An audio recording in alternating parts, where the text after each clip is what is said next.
Hello there.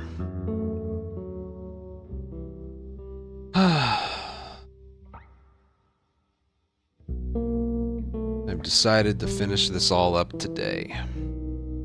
One more. I mean, there's still one more video after this I want to make, but...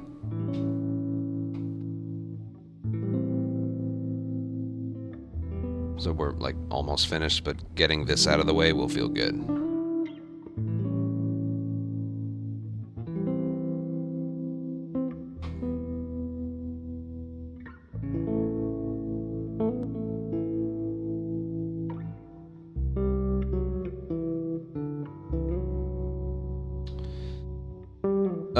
We're doing grounded permadeath on Remake when we're finished. Favorite part about making the guides? Well, I've been miserable the last 2 weeks, so I don't know. I would say I love how just... I don't know, it feels like just my brain is just... It's just constantly going. It's like, this is definitely what I was meant to do for a living. My brain is just on and on and on, and then it never turns off.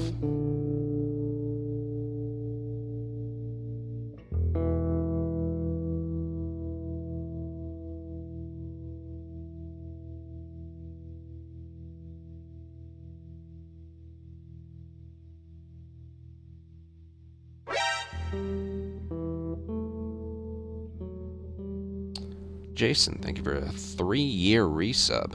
Thank you.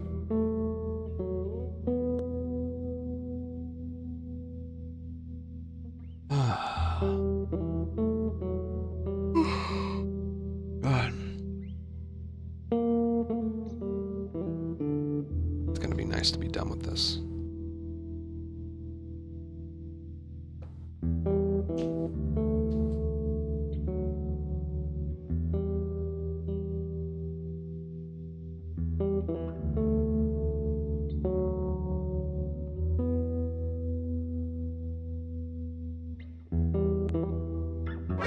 Putris, thank you for a 13-month resub. Yeah, we just have basically one more day of work today, and then... Again, I still need to make a video about the differences between console and PC. I haven't really decided how I'm going to organize that and capture the footage, but I do need to make... So there is one more video after this I do have to make, but... It's up there as my least favorite things to do. I always feel good when it's over with, but... Still.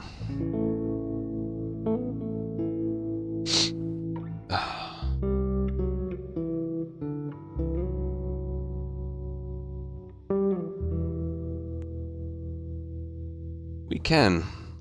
We can indeed. I wanted to talk about that. I haven't, like, announced anything yet. But I've been thinking about moving the date of Laugh of Us to somewhere in the middle of the week. Either Wednesday or Thursday. Basically on a day where I would otherwise have my off day. Because I've found when I'm having a normal week, I take off Sunday because I always take off Sunday. And then Monday, we do Laugh of Us and then I go offline. That's 2 days in a row I haven't played. And then I feel like it takes a little while to, you know, get comfortable again. So basically, I'm considering and thinking of moving it to, like, the day in the middle of the week where I would otherwise just take a day off.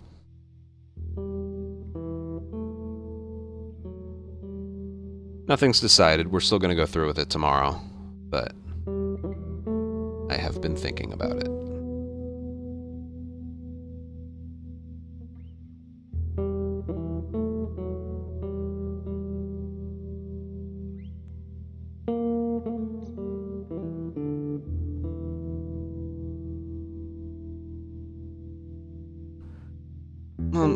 This, if I knew I had to make another 3 or 4 hour video, I'd probably take off today, but it's highway, tunnel, and hospital. I can do it. I might end up opening them on a different day as a result. Still not sure. Gotta think it through.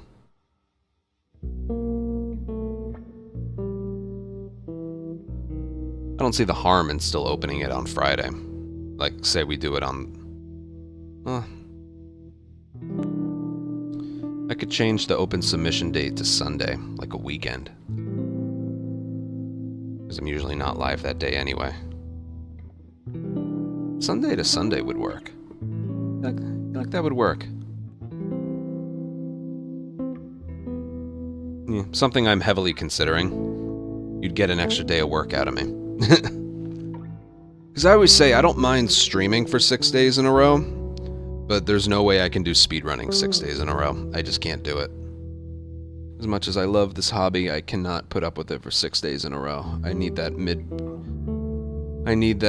Wednesday or Thursday off day to feel fresh over a long period of time.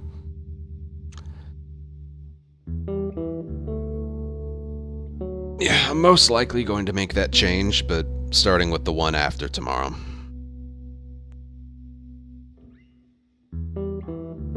Because I kind of want to start the week off with a, you know, playing. Just playing.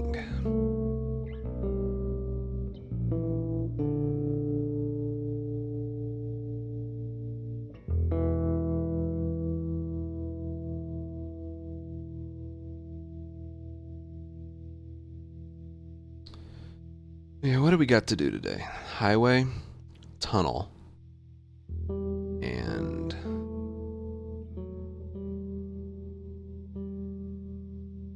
hospital.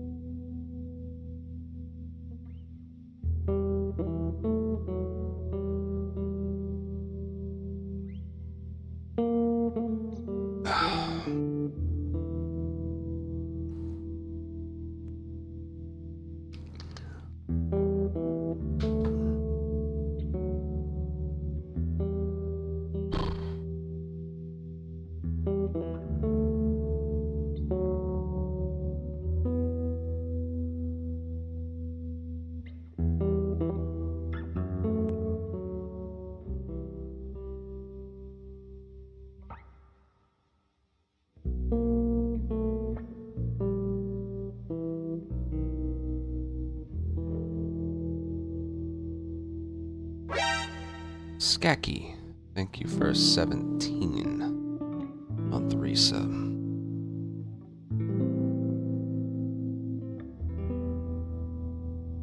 Oh man, yeah, I'm tired today, but we got like 2 more videos to make, and then we can shift our focus primarily onto permadeath. And I'm going to. Well, I'm probably not going to enjoy it. Enjoy is, that's a bit of a stretch. But I'm going to be heavily focused on that. Which, things usually go well when I am heavily focused on a goal. I feel like a nice goal is what drives me.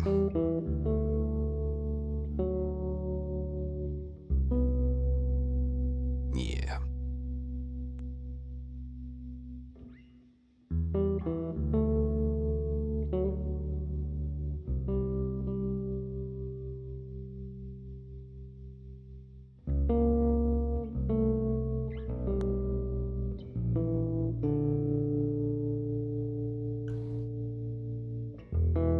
With that, I say we just, I do want to practice something in hospital, though.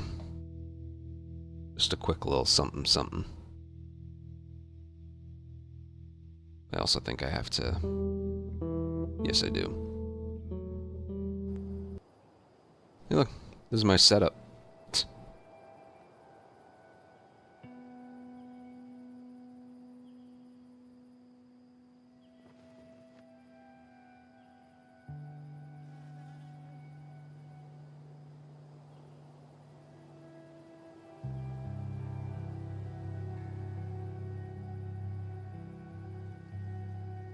Dude, you know what's weird? I showered today, and I would otherwise have no way of knowing, but look at the top of my head. Hold on. There's an indent for the headset, because of course there is. I got like a little bald spot. And I'm letting my hair grow out quite a bit. It's kind of long for my taste. I got like a little bald spot there.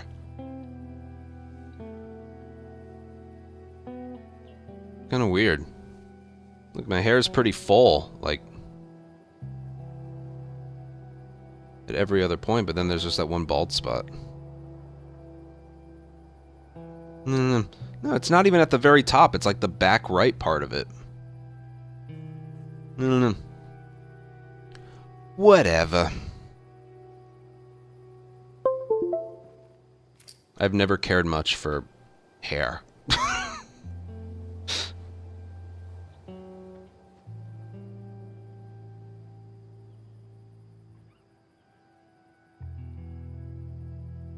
No, that can't be true. I've never had a cow lick my head. Can't be that.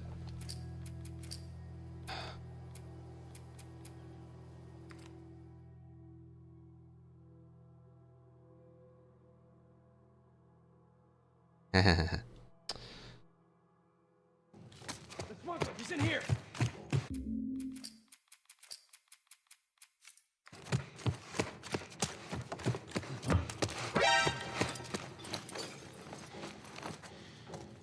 Will, thank you for 32-month resub.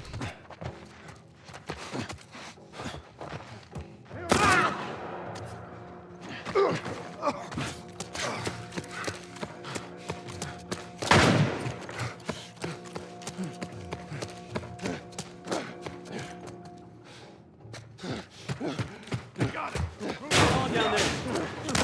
You hear what I... He's over here!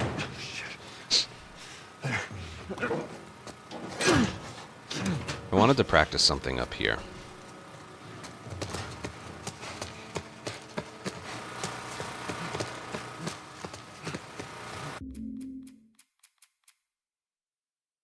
Yeah, well, I manually run 3-minute ad breaks in certain parts of the stream. I usually front load them so they don't play later, but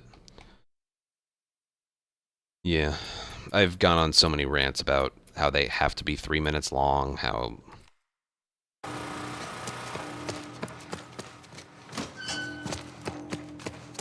I just need to see something here.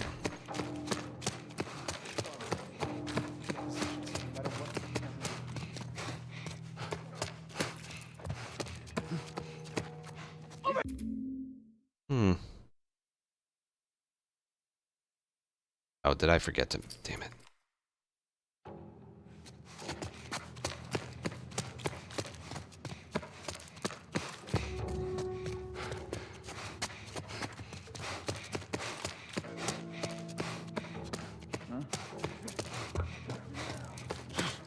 I need to go back downstairs.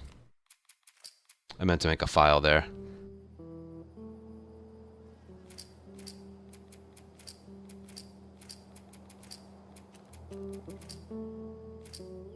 Also, yes, the new Twitch app is actually horrible. Like, actually really horrible.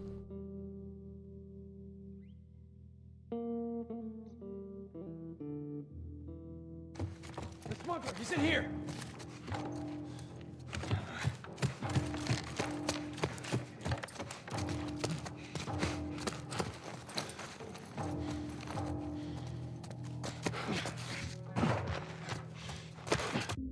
They certainly were not. Here they are. Over that way.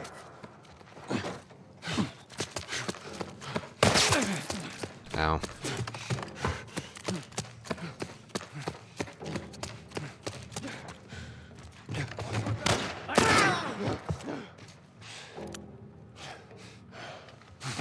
Come on down there. You hear what I... He's over here!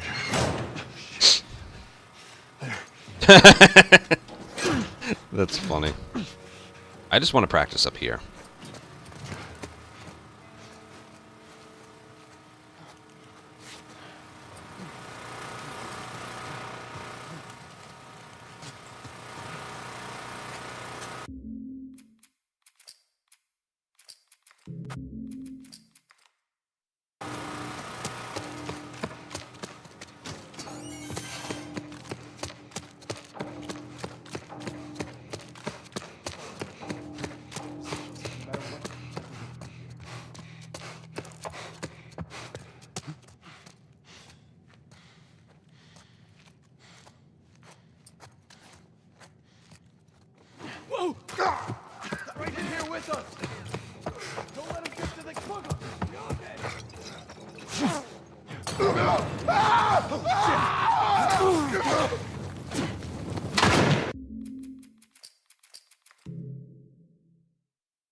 Gotta be him.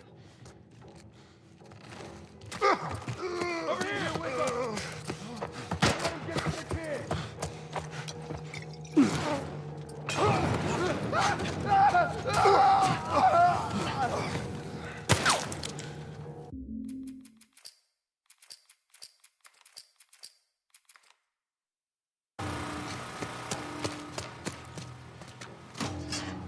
I just want to see something with sprinting here.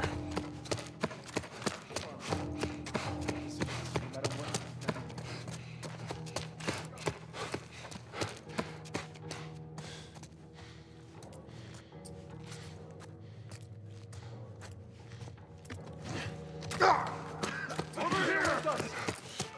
Don't let him get to the kid!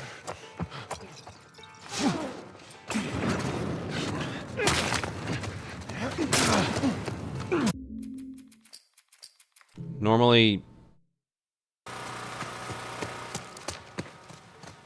I want to see like sprinting into this room. Like I've had inconsistencies.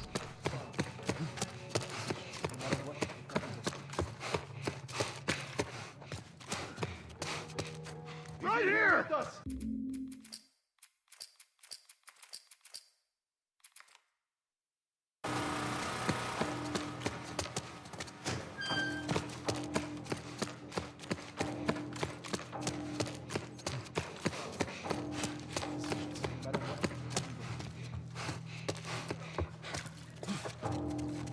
Yeah, it just doesn't work. That's what I was looking for.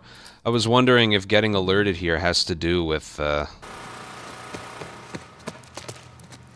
having sprint here. I've never really been able to find something that works here with regards to...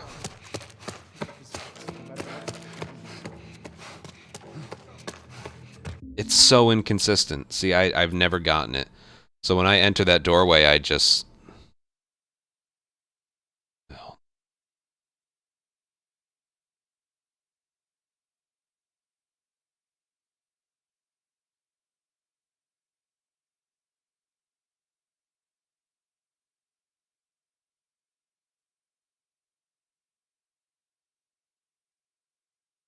There we go. I've never been able to find something consistent besides...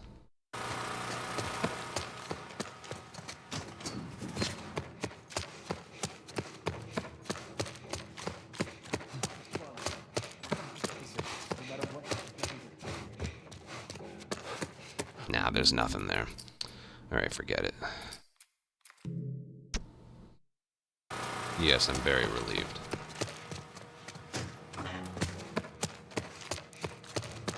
One more thing to check here. Yeah, you don't want that either.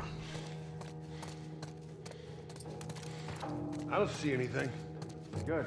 Oh? It's gotta be him. Whoa!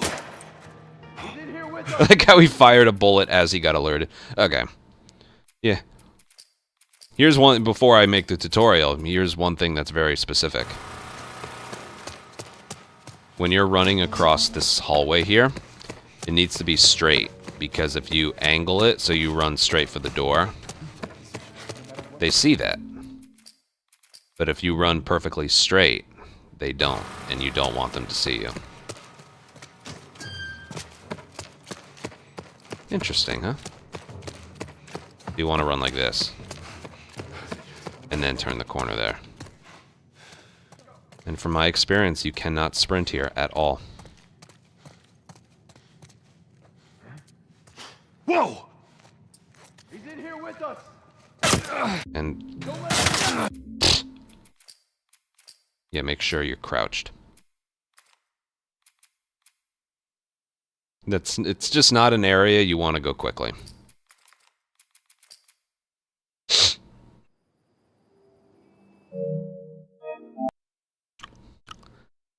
Okay. Let's just go. Do I remember how to do tunnel? Yeah. Yeah.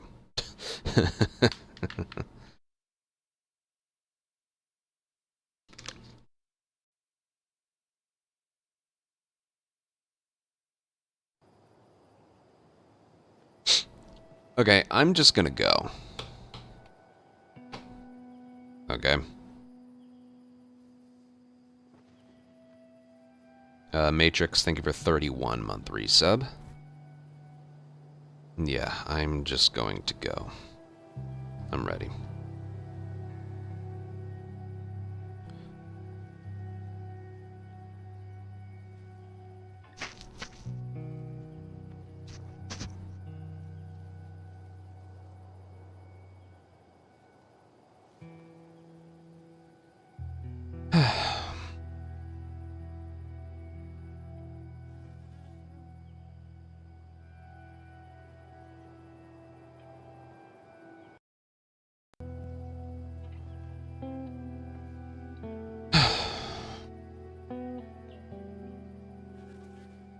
Hello, and welcome to part 8. Final part 8 of this Last of Us Remake PS5 grounded speedrun tutorial. Alright, this one's going to go over the highway, the tunnel, and hospital, and then Jackson. But, yeah, the last stretch of the game. We made it. You made it. Alright, let's get going here.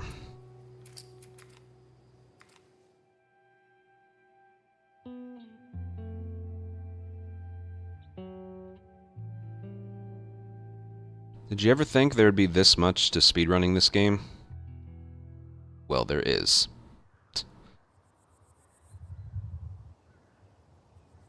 Pretty much for the entirety of the highway, there's nothing but, like, a lot of restart checkpoints.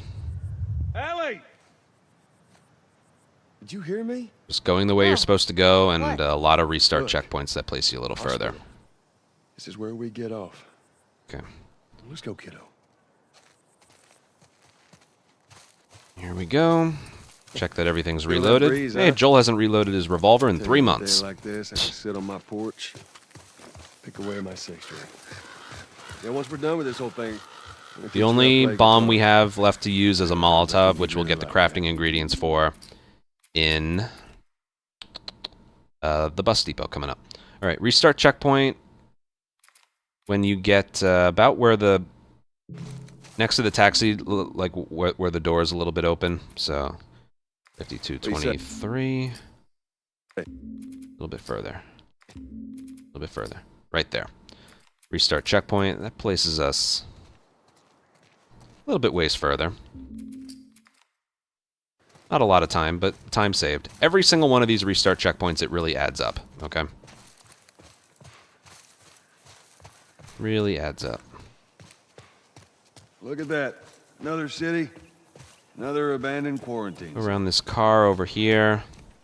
You can just climb up this car and over. I personally climb it up this way because the climbing animation is... You can step over here, but... See how he, like, stops for a little bit? Wow, that is one slow animation right there. Look at this.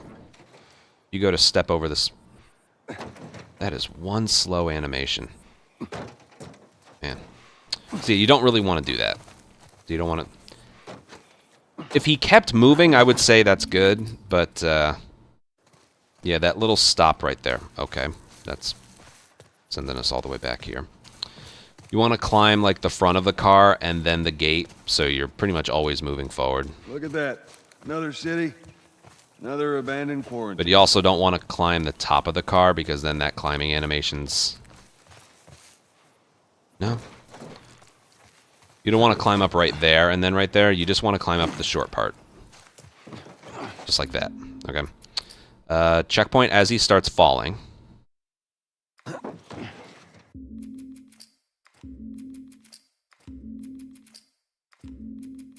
Right there.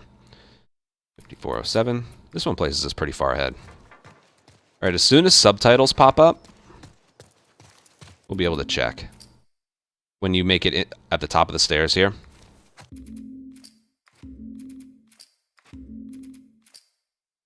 Or a little bit earlier than that. I guarantee you the subtitles will pop up right now. Just a little bit right after he makes it to the top of the stairs.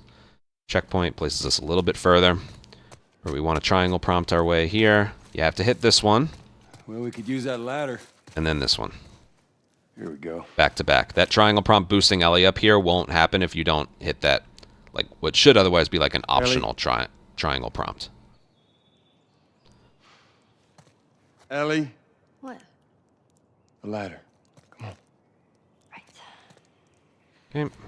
There's that. Now, what are we going to do here? We're going to swap to a gun on the right holster that we have, like, more than one of. And then left holster has to be the bow. Even if you're empty with arrows, the left holster gun has to be the bow. Okay? The right holster gun can be whichever you have a bullet in.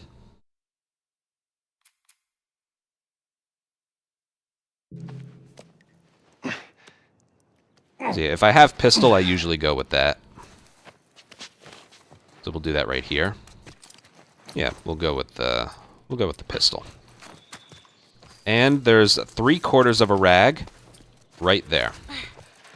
And as you saw by the little wrench icon, that gave us enough to craft a Molotov, which we're going to use in hospital. Now, I gotta say, that Molotov is optional, but it's very, very nice to have. It's for literally the last door for the remaining enemies on the second floor. So, it's nice to have. Not mandatory, but it's very nice to have. And then throw a punch so he has nothing in his hands. And then we're just going to triangle prompt the ladder. Oh my god. Right at around there, somewhere in the middle. And then Ellie! right here. And then we're going to do a checkpoint when the ladder's just about to hit the wall. That should be good. Nope, a little further. And I mean just like a frame further. There's a checkpoint. Restart checkpoint. And the ladder's against the wall, and we can move right away. Because normally there's a period where Joel can't move. You gotta see this. Right, we're at the mercy of the game, really, here. Just when you walk, you can't crouch walk, so you just gotta keep going this way. Are you kidding me?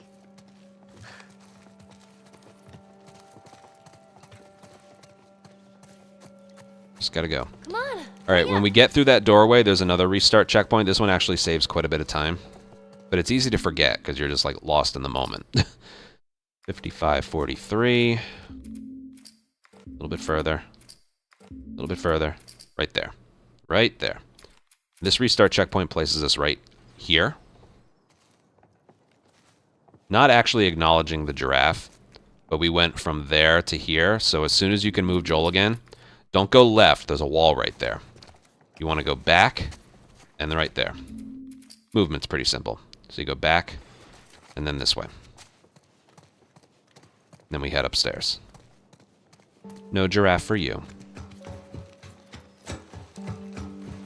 Alright, the door's slightly open here, so as soon as you walk through the door, that's another checkpoint. There's a lot of checkpoints in this part. 56:13. Right there. Restart checkpoint. The door is already open. And you can't leap over any railing, so you gotta go down the stairs here.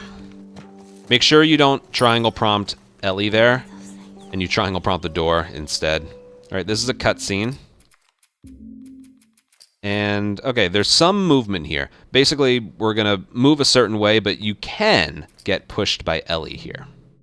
Look, So you can run the entire way and go to her left. but there's no halfway with this. If you angle yourself right, Once you we're can get done, pushed like you can get go pushed by everywhere. Ellie the entire way, but you can let things sort of block you there. So you don't want that, okay? Not even a restart check. There's no point in checkpointing. Yeah, we'll go back here and I'll try and Look, get it. I know If your you movement want isn't crisp enough, but there's then no Ellie halfway can with like this. get ahead of you. Once we're done, Not only can she not push you, Go but wherever sometimes you she want. slows down and then she ends up blocking you. So, yeah, the ideal look, movement, if I can't get I it know here, you I can mean show you well. in a clip. but there's no Just to halfway stay to with her this. left, run down, and then Once get we're pushed done, by her. But make sure you don't run into objects. Okay, that time I pushed her back too far. Well, I ain't leaving without you. So then you just go. Sometimes, you know that thing where we can like push enemies out of the way? That can happen to Ellie. So you want to make sure if you do want to get pushed by her, you got to make sure your movement is pretty far forward. But there's no halfway with this. And not moving so far left and right. We'll go wherever you want. Like this. This is good. This is good. This is good. Well, I ain't leaving without you. Oh, that was nice. Let's go And then wrap we're this still up. getting pushed by her. All right, that still went a really long ways. You can get her to push you all the way up until there. So yeah, if she, it's not worth restarting encounter if you don't get it. I'm just saying, in an area where there's nothing to do, that is the best case scenario right there. And getting pushed by her the whole way. It's worth a little practice though. It saves a lot of time. Okay. When we get to the edge of the grass, like right in front of the tree right there, the game takes away your ability to run, but you can crouch. So right about Well, this there. place takes me As soon back. as he starts talking, How so? crouch walk. That was right after everything went down. Okay. If you don't have a brick or bottle for some reason, like you got rid of it before, you can pick one up right here, but we already have one, so Saw families torn apart. we'll keep going. We're going to upgrade, we're going to craft a molly later. There's downtime when we're waiting for Ellie to drop a ladder that we can do that. Yes, it will. Okay, when we get, the moment we enter the bus, as long as Joel and Ellie are still talking, you can't run. And crouch walking is faster than normal walking. So we do that here. But, we're going to stand up. Basically, we don't just walk out of the bus, we have to climb out of there. And the climbing is faster. Ooh, hold on. I want to adjust my hand cam real quick. There we go. The climbing is done faster when you're standing. Here, so I'll Can't imagine losing make a someone file like there. that. Losing everything that you know. Basically, instead of doing this I'm sorry, Joel. That's okay, Ellie. and then running, we're basically going to do... Here, the game, we still can't run, okay? So this is a good spot to show it.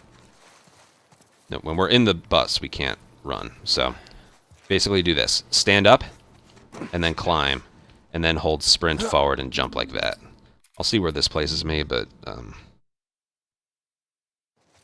Ooh, okay, we gotta do all that over again.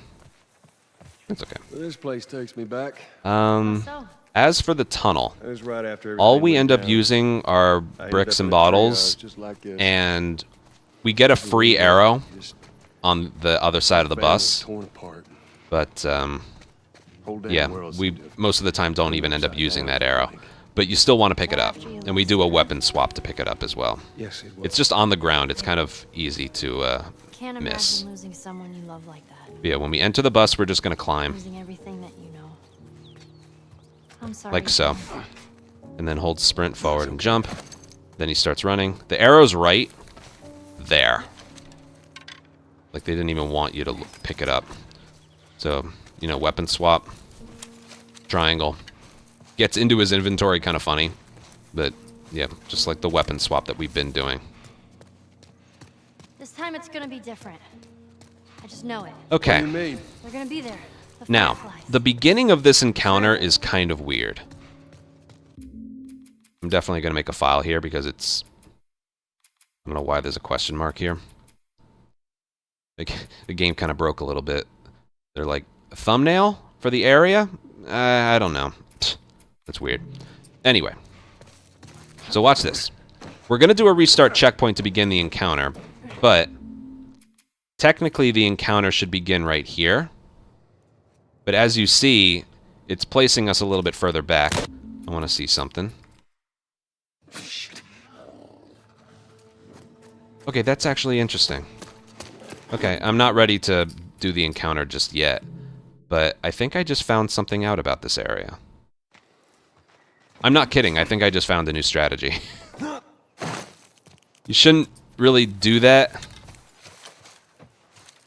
when you're making a tutorial.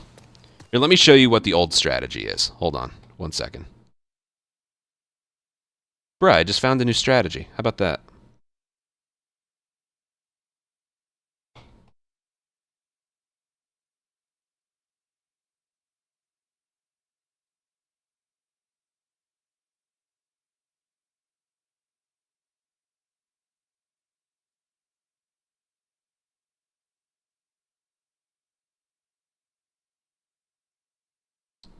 Okay. So this is the movement here we do on the record. Basically, you know, it went from checkpoint to encounter, like it normally does, but doing a restart checkpoint doesn't place us further. It places us right there. But if you fire a bullet, it places you in an even further spot, which is why we need a right holstered gun with ammo. However, firing that bullet is kind of weird. You want to land as soon as you can and then fire the bullet. If you land on the ground, it's too far away, so we land on this car. But sometimes the fall animations can take a long time as well. So this is what we normally do right here.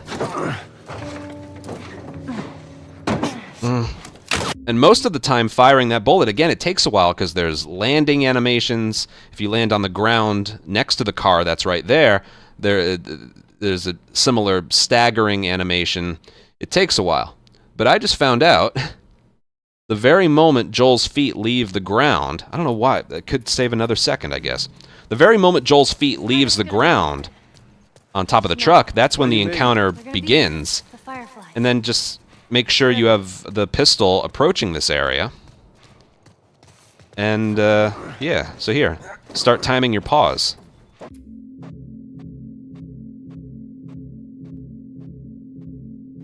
Right there.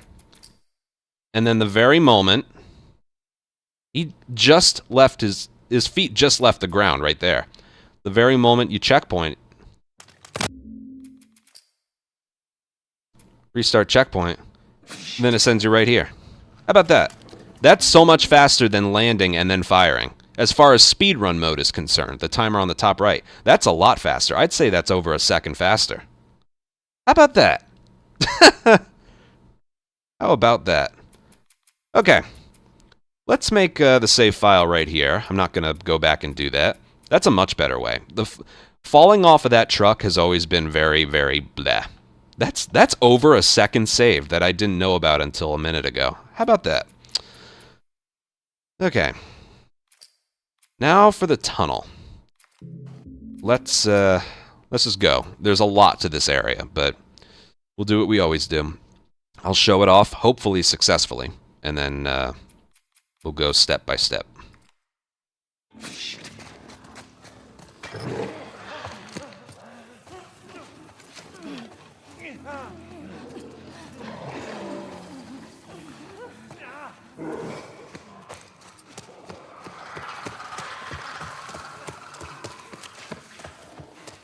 Holy shit.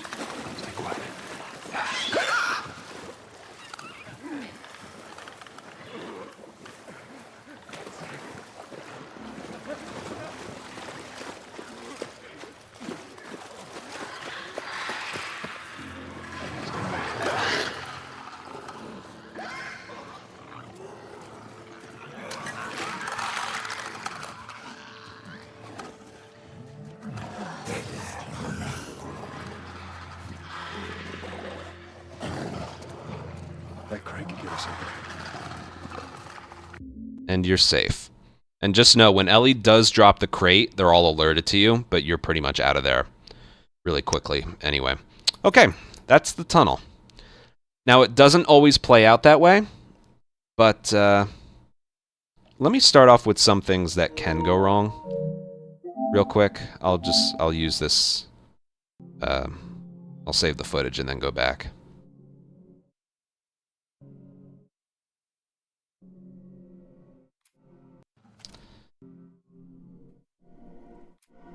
Okay, one thing that can go wrong right away is sometimes this runner right here is basically right there next to the trailer. If he is, you arrow him from about here, and then you can sprint starting about right here. So sometimes that runner isn't distracted. If he isn't, you arrow him. This part's pretty much the same every time. There's timing for all of this, okay? And sometimes there's a runner, like, you see where that back right tire is? Like, if we're facing parallel to the car, the back right tire, sometimes there's a runner right there. We have no idea why, but he has very good hearing. So, if you have an arrow, you would still crouch there, maybe a little bit earlier, because his senses are quite good. He would be the closest infected to you. You would arrow him, and then still do the remaining strategy. Okay. So that's 2 things of randomness the game can throw at you, even if you throw the brick in the same spot every time. But yeah, let's go over this initial throw. It doesn't have to be in a specific spot. You just have to see. Now, in this case, we can't have the brick in our hands and then just, you know, mash fire, because we had to use a gun right before.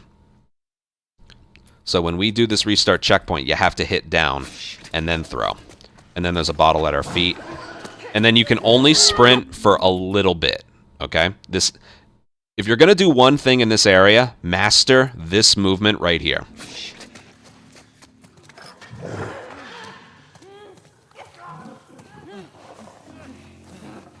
And when he runs across, you have to crouch, okay? Master that movement right there, all right? Just throw it somewhere over there, pick up a bottle, sprint for a little bit, and go right. If you don't crouch, you get that. So if you see him running across, you have to crouch. Now, as for this little sprint here, like master that at least, okay? Just down, turn, throw, pick up. And then remember the movement we did in the subway or like the train station in downtown? After we did a leap through a window, we just did that. The one tiny little press like this. That's a good spot to do it there. I personally do it a little bit longer. But, yeah, boom, boom. Yeah, I do it just a little bit longer. Now, notice I'm really hugging the right wall here. Oh, look, he didn't die.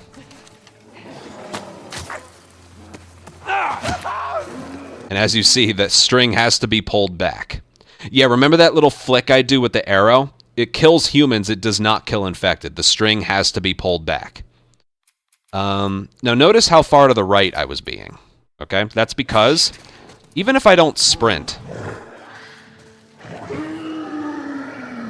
there's a bloater over there. So notice I wasn't even sprinting. If you like are a little bit too far left, again, remember, I'm not even sprinting. I'm just lightly jogging. I don't have sprint held down. Their hearing is, you gotta respect the hearing in this area with the infected. Okay, you have to respect it. You gotta kind of overdo some things. I'm gonna sprint about there and just be left. Okay. Now, when you kill this runner, you can actually sprint. Look, there's pretty much nobody in our area because they're all going over there. So when you kill this runner, you can sprint, okay? That being said, if that runner is... Once again, that was the bloater. So you gotta be so far right.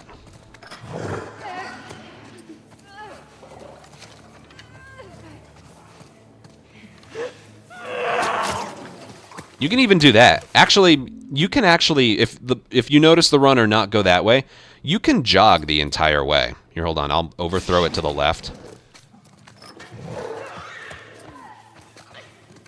If this runner isn't here, you can pretty much jog the whole way. See that? You can pretty much jog the entire way. Just make sure you don't jog too far. Okay, that runner didn't. Because that runner can hear you as well. Let me throw it. Again, we're taking this slow, but it's important. So I'm throwing it in places this runner won't hear us. See that? You can still get it. So, yeah, if the runner doesn't move from right to left, you can stay standing the whole time and get him with an arrow, and then sprint right after you kill him, because by that point, the runners have moved far enough away they won't hear you. And you can sprint all the way up to this bus right here, but you don't want to overdo it because of that. I like to stop sprinting right about here, just for that reason. But, yeah, so there's 2 things of randomness here in this first part. that runner either staying put or running left. And it does depend. It's not random. It depends on where you throw it. I'm sure if I were to throw it right about here. I don't know who heard me there, but I like to really chuck it, like somewhere over there. And as you see, I play it safe with the sprinting.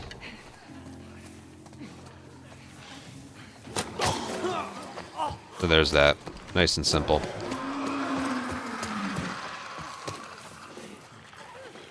That's another thing. Remember, you're not going to have awareness indicators on when you do this encounter, okay? They're forced to be turned off when you do an actual run. I'll mention that at the end of this video, but I recommend when you are practicing for a speed run, practice areas with awareness indicators turned off because you can get a little too used to them, okay? Like, for example, that bloater right there made an alerted sound. You're not actually alerted. It's kind of like some audio glitch. There was no alert to be had there, but he still made the sound like he heard you or saw you. Well, heard you, they're blind. So, yeah, it didn't actually happen, though. So, until you hear other infected start being loud, just keep going and ignore it, okay? What else to mention? Yeah, we're not really getting the scenario of the runner.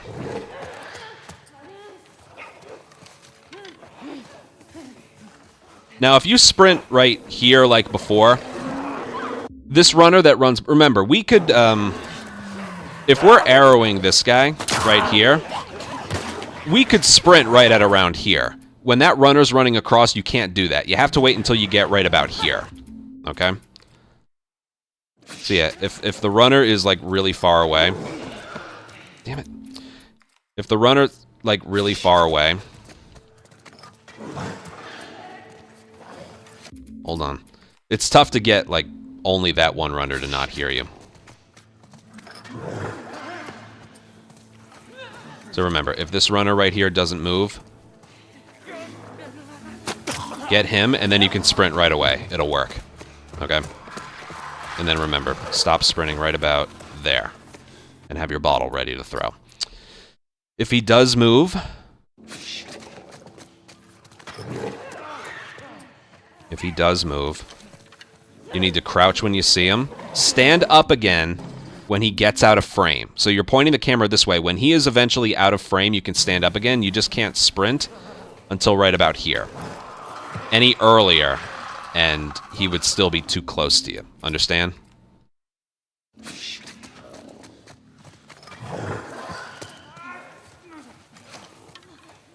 Oh, there he is. Crouch.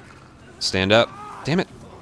See, that was too close. Okay, so you want to a little bit further than just off screen. This is why I wanted to show this off.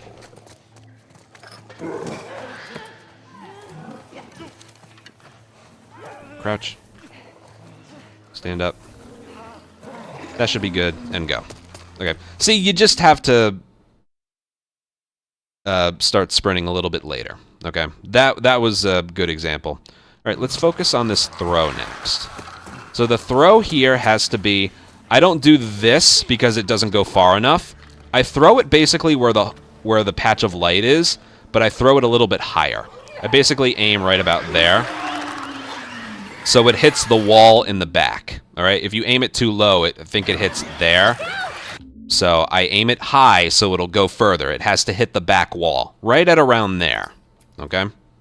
Again, as for this throw right here, I just aim for somewhere over there.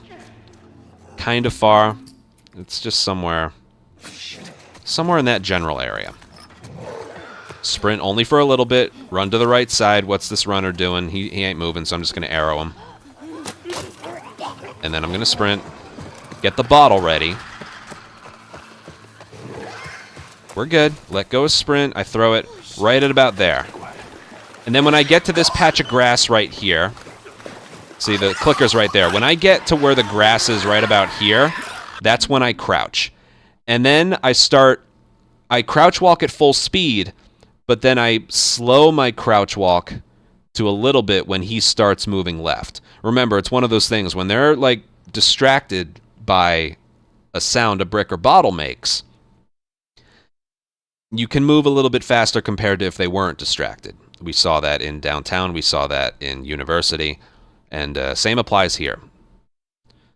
So they're distracted. And then I sprint to where like the grass is noticeably in the water. I jog to about there and I crouch walk at full speed. And then we'll go from there.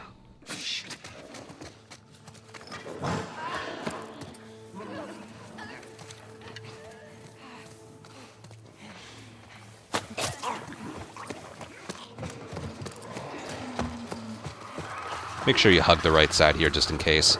Let go. Throw. So right here, I crouch, and then right at that moment when he's about to move is when I start moving at a slower speed like this. A very delicate touch with the left stick. All right, that's when I do that. And that's why.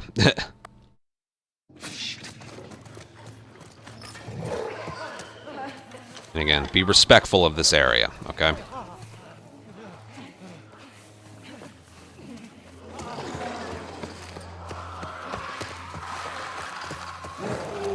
See, we're not alerted. Sometimes he just makes that noise. Okay. Crouch. Crouch walk. Then when he gets right about there, crouch walk at full speed. Then you can stand up. And then when you get on the other side of this pillar, then you can sprint.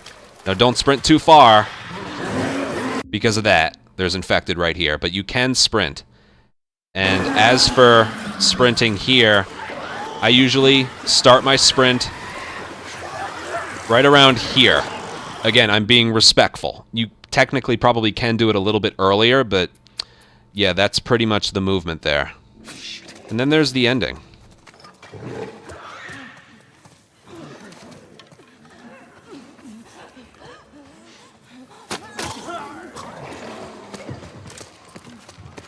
Don't, like, sprint over here.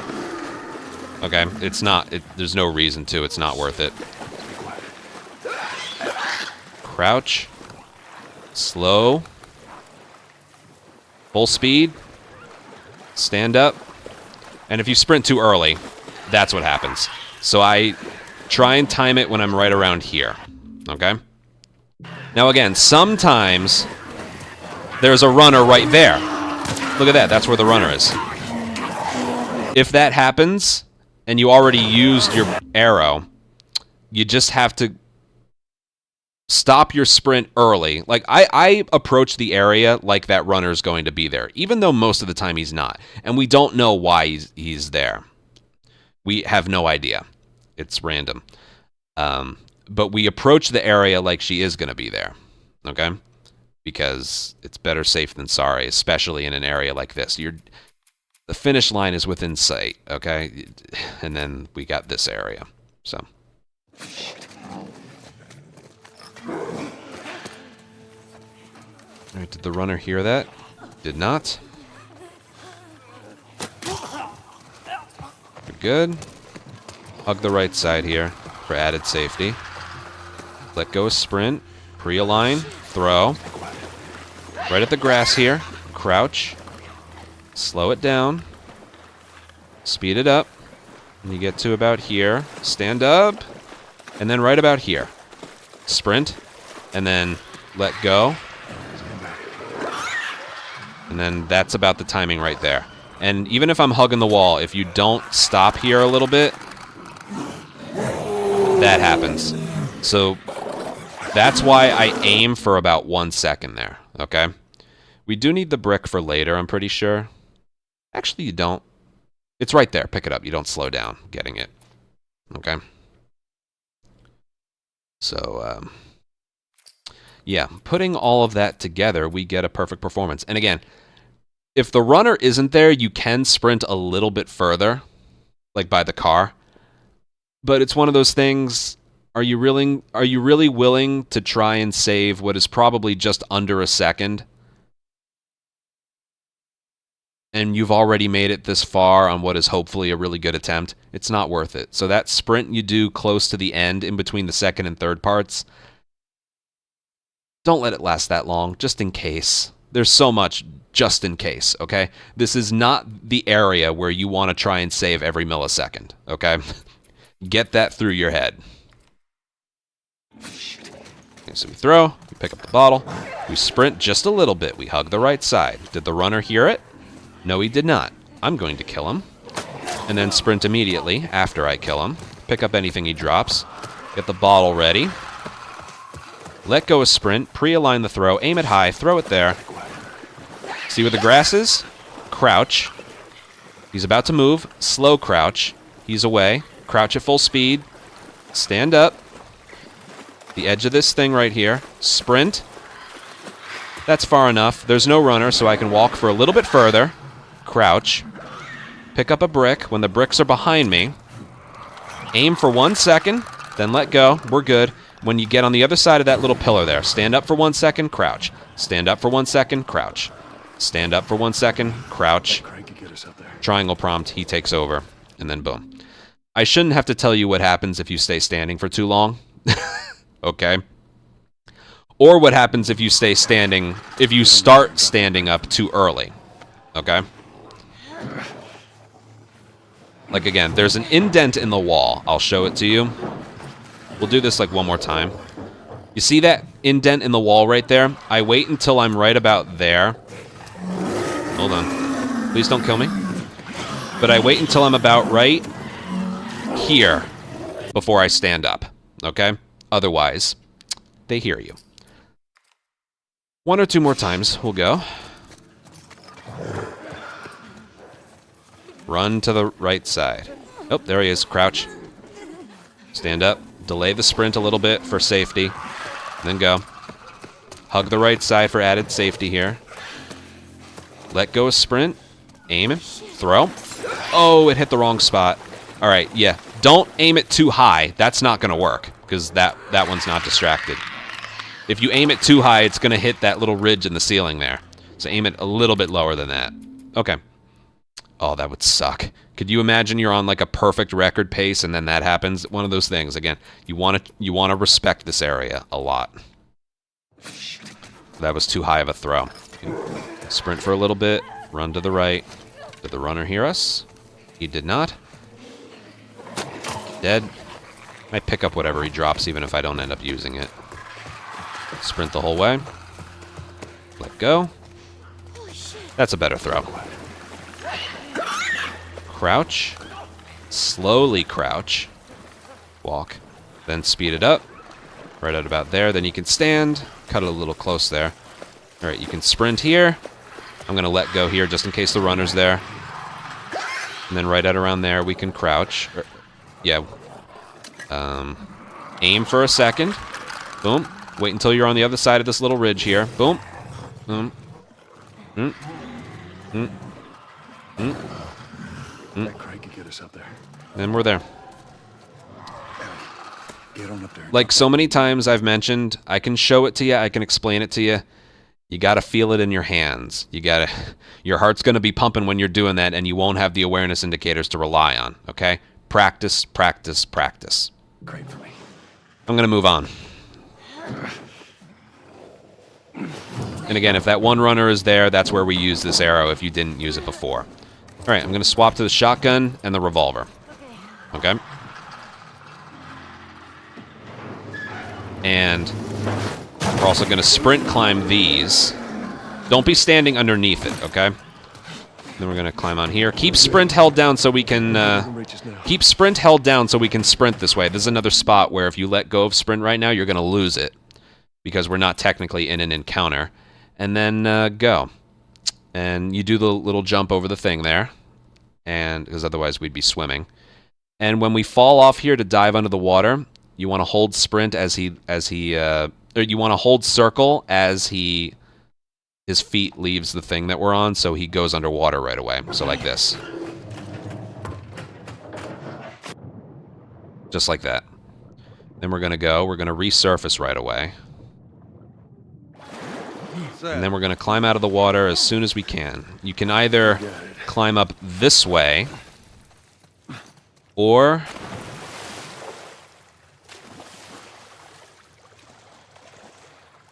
you can climb up out here. It's not that much faster. Climbing out of here can be pretty awkward. So I'm just showing you different ways to do this.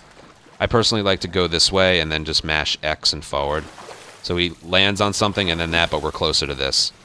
Again, find what works best for you. Triangle the ladder. We're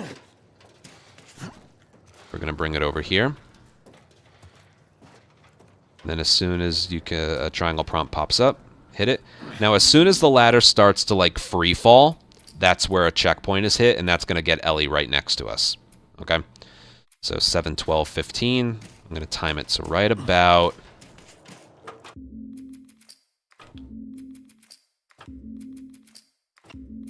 Right there? Nope. One more. Hold on. Right there. So, like, literally the moment, like, Joel just lets go of the ladder for it to drop, that's where the checkpoint is. And, okay. Now for this part. Maybe you know this, maybe you don't, but in the original, we did a trick that allowed us to sprint here and pretty much the rest of tunnel by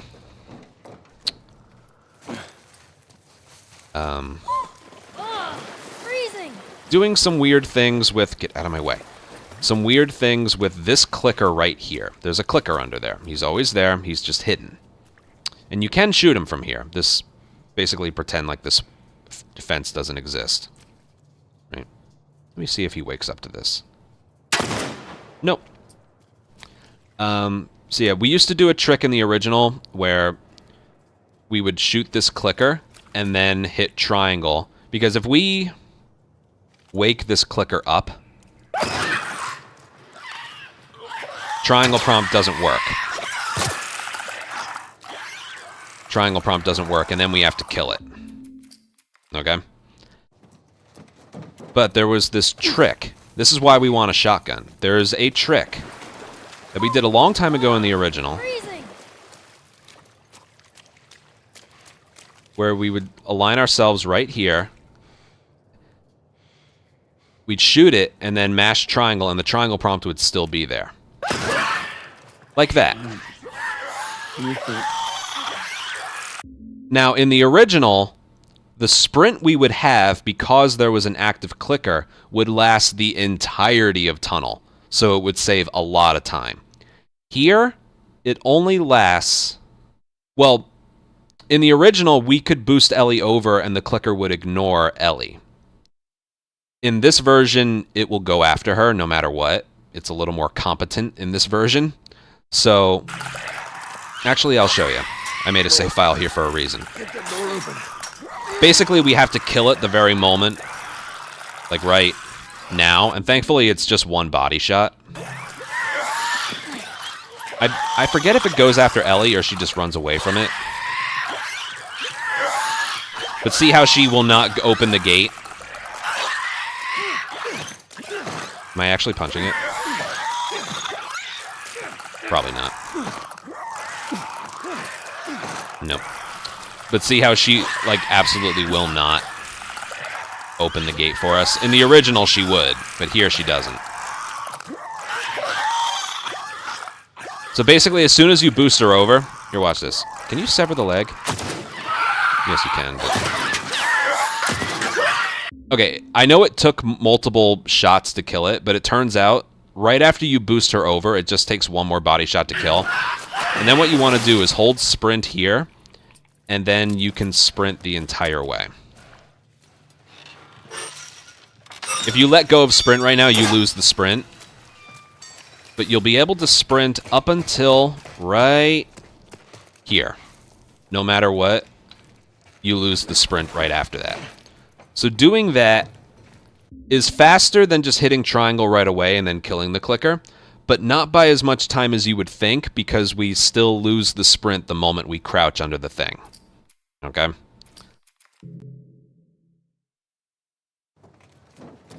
This is why I like the shotgun for this strategy, and why I was intent on saving some ammo. Watch how easy this is. See that? The spread makes this of the shotgun makes this a lot easier than using a right holster gun. Because if you're using a right holster gun and you got that small little reticle, you get to the spot and then you got to take some time to line it up. Here it's literally just shoot and triangle. Now watch this. You don't have to shoot him a bunch more times. For some reason he's in this state right now and the shotgun didn't do a lot of damage. Watch this. If you just aim and shoot him right after, he just drops. Now you still need to hold sprint here. Like starting right at about right now, if I let go of sprint, I lose it and there's no getting it back. So after you kill him, I like to pick up some revolver ammo that's right next to me and then hold sprint and then just wait. Okay? So yeah. That right there is the strategy. For some reason, again, he's probably in like a broken state where you shoot him, you triangle prompt, and he's in a position that he's not really supposed to be. Because what he's supposed to do is you boost him over and then the clicker comes at Ellie like a jump scare. Or you kill that clicker before you boost her over. Those are the two possible scenarios. But we're doing a scenario where the clicker's kind of in a broken state. So, he's kind of broken the very moment until the very moment where Ellie lands on the other side. Then he acts as he kind of should, where he's like going after her, going after me, stuff like that. And because of that, when he's in that little broken state, right after you boost Ellie up, but she hasn't landed on the other side, you can just body shot him with anything, and it kills him. A little flick of an arrow, one pistol bullet to the body, anything. Actually, you know what? Here, I'll show you. I think I have some pistol ammo here. I only have one. Yeah. Well, I think you get it, right? If you have two pistol bullets, like one shot to get his attention and then one more body shot after we boost her over would kill it. So yeah, it doesn't work like a normal clicker, all right, is what I'm trying to get at. So what happens if you... Well, I can tell you what state he's in. Here, watch this. If, like normal, like we've been doing, if I shoot him, he becomes active. But watch what happens if I boost her over, and then I shoot him. Watch what happens. Come on. You know what? I can do this with a pistol. Watch this. It's very interesting stuff here. Freezing. I'm showing you like how it works with like literally the weakest gun in the game, a pistol. All right. Give me a foot. Okay. So watch this. From the moment I gain control of Joel here until the moment the clicker wakes up, he's really weak. Watch this. He's dead. That pistol bullet to the body just killed him. That's not how a normal clicker works, right? Right? So yeah, when you do that thing where you shoot him and then triangle prompt, he's in that state where one bullet from anything would kill him. One thing I want to check... Well, I don't really have to check. Here, I can do this quickly. If you try and kill him from... like normally right here, he has the health of a normal clicker, I'm pretty sure. Boom. Boom. Boom. Yay, 3 bullets and he's dead. That's how it normally works. Isn't that interesting? If I was a pistol, it'd probably take 5 bullets. So when you do it right here, he has the health of a normal clicker. I think if you boost her over and then it comes after her, I think it's a normal amount of... It might be the 1 bullet. Whatever. There is a state he can be in where 1 bullet, no matter what, will kill him. And it usually involves after you boost her up. Okay? So basically what I'm saying is it's pretty much impossible to be short on ammo here. And again, this is a good strategy to do. Here, this is like... What I just did is another strategy you can do. Say it's like, you know what, I don't want to bother. I don't want to bother with that, with the technical stuff here. I just want to boost her over and get moving. Come on. Get that door open. So there's basically two different ways to do this. You can do it this way.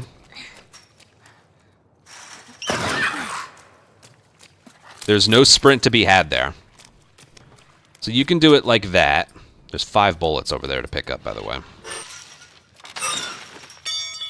You can do it like that and then go forward. You can climb over this thing. And believe it or not, from the moment you get here, that's only about 1.5 seconds slower than if you have the sprint. So this is the way I recommend doing it for the fastest thing possible. It's best done with a shotgun. I will pull out the pistol, though, to continue proving a point how that clicker is very low health. Alright, so watch this. You get here. Boom, triangle. Nice and fast.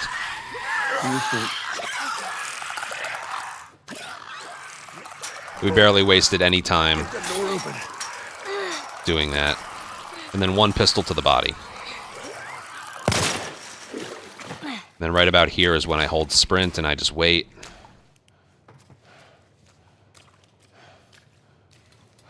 Because we have sprint, I'm not going to climb that thing. We go. We have sprint up until right there. That strategy is about 1.5 seconds faster than the other one. Okay? So that's 2 different ways to do this. Either shoot with the shotgun or pistol. Here, I'll show you what to do if you have at least 2 bullets of something. Let's say you have 2 pistol bullets. You can still do this, and you have no shotgun ammo. You can just do this. There's no harm in trying it. Okay, watch this. I'm just going to YOLO it. Boom. Okay, I did it. Yay. And then you shoot him right after. If you try that strategy and you miss, it's not the end of the world. You just back it up with what the normal strategy is. So it's like, oh, I missed. Oh, no, I didn't get it. That's okay. The clicker's not active. You can literally just back it up by shooting him right here, and he's still dead. Get that door open. So if you only have 1 bullet of something, like say you have no shotgun ammo and you only have like 1 pistol or 1 revolver or 1 something, I wouldn't recommend doing the faster strategy. If you have 2 of something, always at least try it. Okay? Because it is faster. So then like, oh no, I missed. You still back it up, he's dead. And then I like getting the revolver ammo. Just in case something bad happens in hospital, revolver's very good. Okay, so that's pretty much all I can mention there. We'll do what the strategy normally is. Or, let me perform it like as fast as I can here. Freezing. Boom. We're good. See how much easier it is with a shotgun? It's why I stress having at least 1 when you leave winter. Come on. Get that door open. It's really for this strategy right here. And then you could have anything in the right holster that you want. Even an arrow. Boom. Alright, then I hold sprint, and now I'm just waiting. You could even flick an arrow at him. Anything will kill him. And then we go. And then, like I said, unfortunately, we lose the sprint right here, but that's okay. I like to angle myself in this way, so then he immediately jumps, and then you hold circle again, and when he lands, he's already underwater, okay?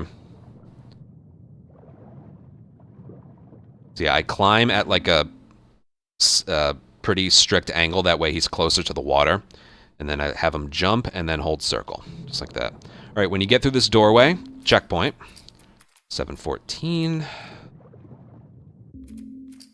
Right there. There's a checkpoint right there. And this one's worth it. This one puts you from the water. We were right there, now we're up here. Now, you don't want to come into this room. This room that... Get up there. Yeah, there's nothing in here. So, you want to go left, and then climb this, and climb this. I need to point out, don't try and save a lot of time climbing this stuff with certain angles and stuff. Because if you try and climb this up, you sometimes just end up jumping. Like, oh, I'm going to be strict like that, right? So when you climb up here, I'd recommend putting the camera kind of flat, just so you end up climbing it, because let me tell you, you really don't want to have... Okay, game's not showing me. You really don't want to have that happen. It's very frustrating. So just make sure you get the climbs right. And then right here, the game's going to force you to crouch. And notice I'm holding sprint the whole time, but he's still doing that. So what I try and do here is I angle him off this way, and as he's falling, that's when I hit sprint. And you see it stands him up right away. So, yeah, from here, don't angle the camera too far. And then hold down sprint right there, and then he starts sprinting as soon as he lands. Come over here, we're going to hit triangle on the pallet here, and I have to show something off because, oh, this is something, okay? This is something right here. I'll see if I can get it. If not, I can rely on some footage to show you. Alright, come on. Let me see if I can get this. You can't leap over the railing. We have to go from the side. Okay, it didn't happen there. Basically, what's happening here is the game thinks that the pallet is floor. Where are we? Oh, we're up here. Damn it. Okay, basically, the game thinks that the pallet is floor. So if you jump in, and when you toss this thing into the water, it sinks very low below the water and then floats back up. If you jump into the water too early, the game will think that the height is too big and it will kill you. Okay? That's happened before. I'll see if I can get it to happen one more time, but yeah. Basically, there's a checkpoint as soon as you can move Joel, and I do it to avoid that because then the pallet is already at the top. I'll try and get it one more time, but... Alright, not able to get it. I'll rely on a video, but just know that this is capable of happening. Hold on.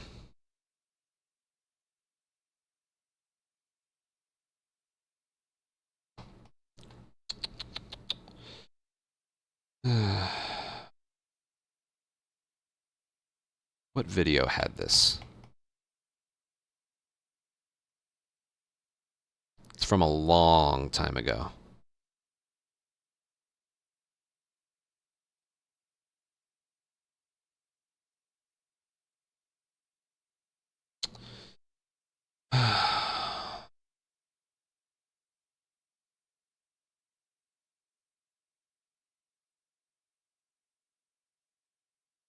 Give me a second here.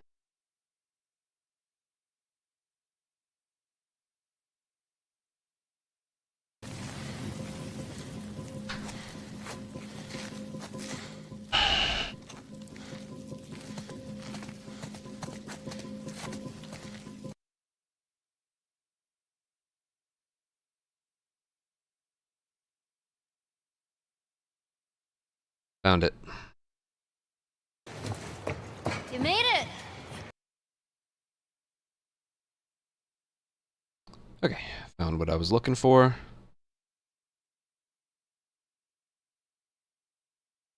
Watch this. Alright, come on. You got it.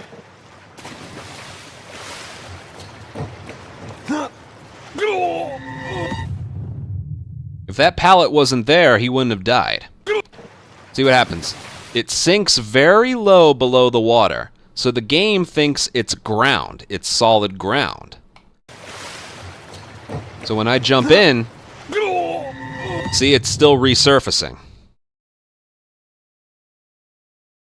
And it's surprisingly, I don't believe that they've patched that. But, yeah, that is a possibility. I want to try and get that on purpose one more time. See, when you restart checkpoint, it's already at the top. So it's not going to kill you. Oh, God. And that's kind of what you want. You want to... Yeah, you want to end up... This is basically what the strat is. You want to jump. So he starts moving it from here. Because then when you move it to the right, Ellie's already facing that gate. But you kind of want to land on it. Also, don't hold sprint when you do this leap, because then you'll go a little too far. Like you don't really want to move it this way because it's awkward. So basically, if you hold sprint when you jump further. We talked about that back in downtown. So when I go over here, I don't want him to go beneath the water either. So it's something like, hold on, just try and jump like that. Yeah, that's good. That's very good right there. That's kind of what you want when you do this. But just for funnies, I want to try and get that one more time. So when I did that clip, I did a jogging leap. It was right towards it. He hit his chin on it as he fell. So this is the last time I'll try it. But yes, that is the reason I don't do it. I don't do it from here. When I do permadeath, I jump back down on the metal. One more time. The checkpoint, by the way, is like as soon as you can move them. Nah, not able to get it. Whatever. I don't think they patched it out. I think it's still there, but yeah. Okay, I'll go back here just to show off where the checkpoint is.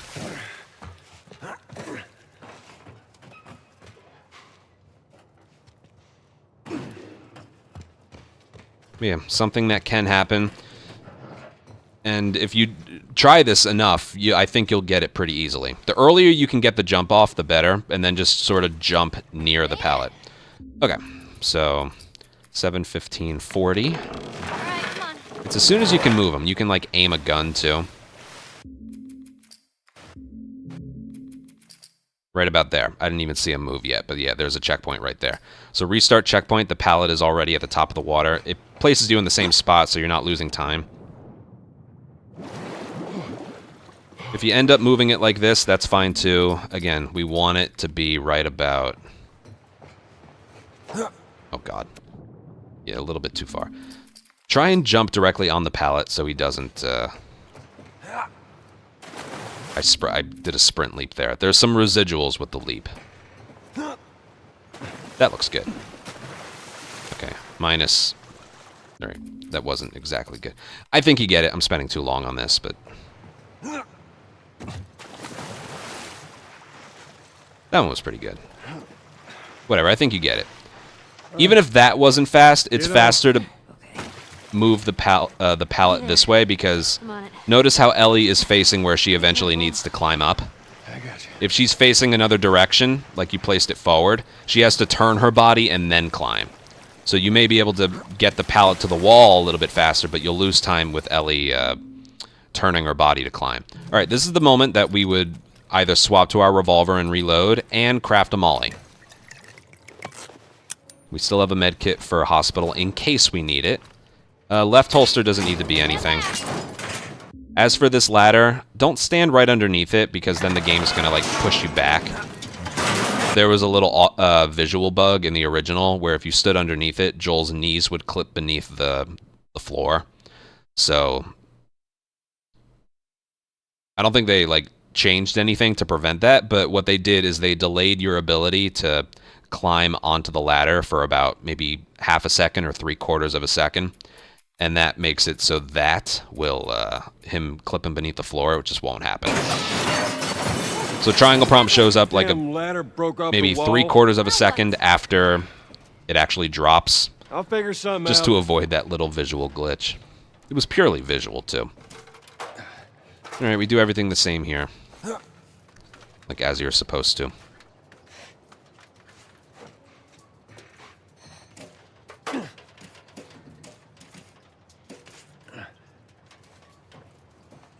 Holding sprint doesn't make him go faster.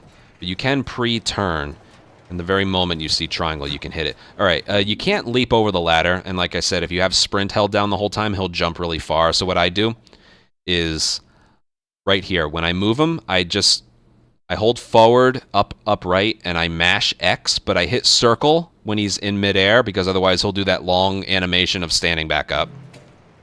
So to avoid jumping too far, just some long animations, this is what I do. Just circle, and then hit sprint right after he lands, and then go.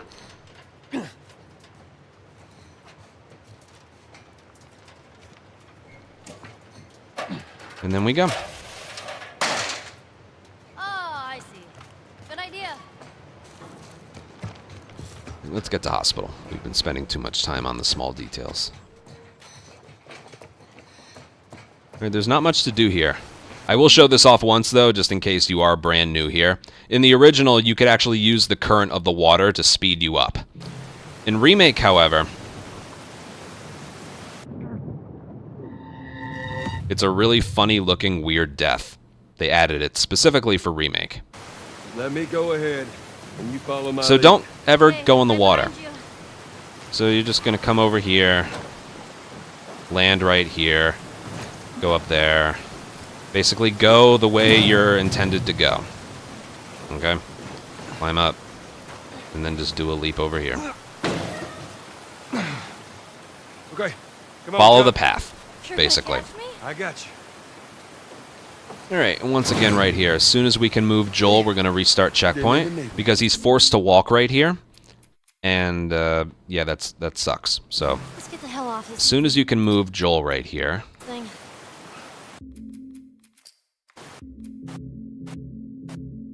right there. Checkpoint places you quite a bit further, and we can run right away.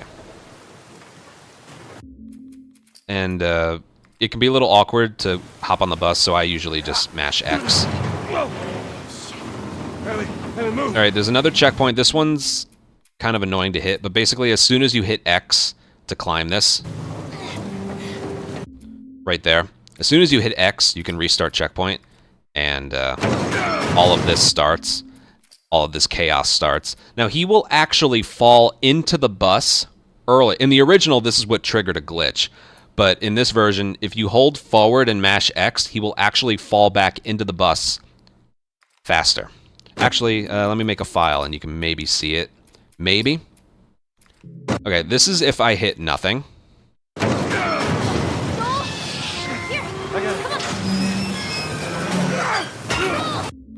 But if I hold forward and mash X, okay, checkpoint, that's why I made a file. If you hold forward and mash X, I don't think mashing X actually does anything, but I just do this just because. He falls into the bus earlier, okay? I actually want to see, when is that checkpoint hit? Sorry. I need to see something, sorry. 7/19/32.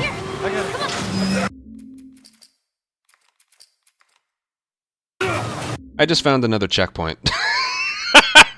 That's 2 brand new checkpoints I just found during this.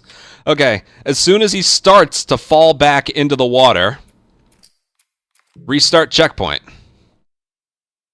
Let me see if the checkpoint still activates if I do nothing. Sorry, I know this isn't the place to find and test things, but that one checkpoint I did, I noticed it. Alright, let's see. If I do nothing. Nope. Still nothing. And then right there, there's a checkpoint. But if I hold forward, I probably just have to hold forward. Let's see. No, look at that. It is, you have to hold forward and X. That's interesting. Okay, so it's like this. You really do need to do this. And then checkpoint, right at around there, restart checkpoint, and it does that. That's actually a little more complicated than you might think. So I'm going to do this. I'm going to hold forward, mash X, and then at some point, checkpoint right there. I wonder how early it is. Sorry. I'm kind of excited for this. This is actually around another second saved. Maybe when he starts reaching. What's the time I have to compare against? 7/19/32.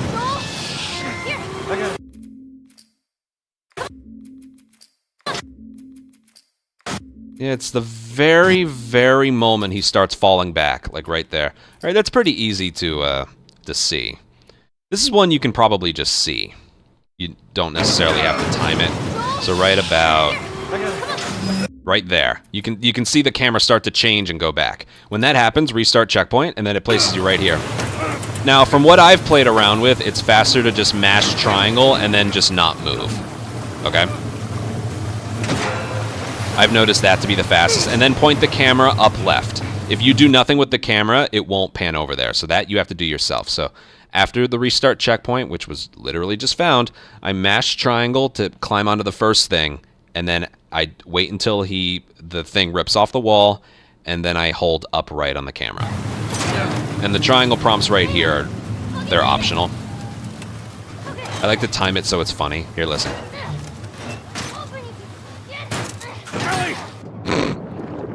I do that for comedic effect. You can hold triangle, you can skip it, it doesn't matter. Right here, you actually do have control over Joel. You have to hold forward. And this is a funny checkpoint. This will place him like out of the bus. The moment you see a piece of wood underwater flying past you, that's when the checkpoint is hit. You can also use the autosave file to know when the checkpoint is, but there's a visual for this one if you don't want to keep pausing. The very moment you see a piece of wood, see right there? The moment you see a piece of wood flying past you, checkpoint, and it places them like in the water already tumbling. So you can either pause for that or you can look for it. I'm sure the checkpoint is a little bit before it happens as well, but yeah. Okay. Pick up Ellie and then resurface right after right here.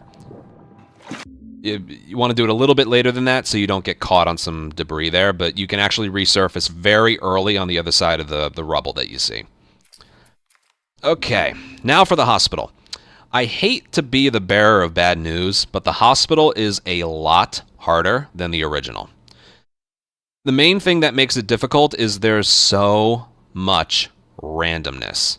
There's so much randomness to it, specifically on the bottom floor. The bottom floor is the hardest, and this is a big reason why we have a med kit for hospital. It's mainly out of precaution, okay? So I'm going to make the file.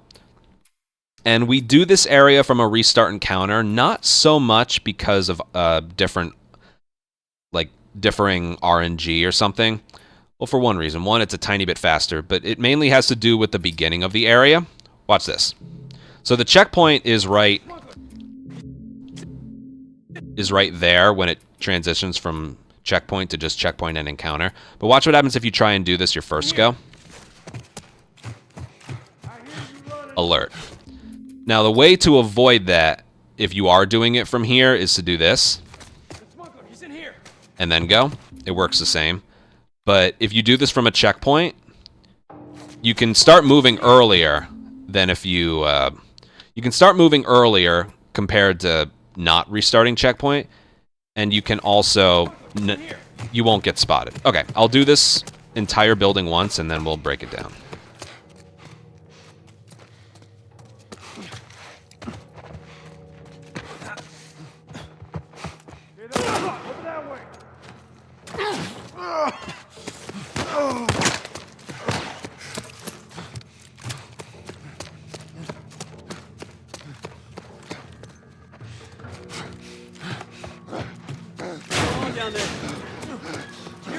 How about that? An absolutely perfect bottom floor.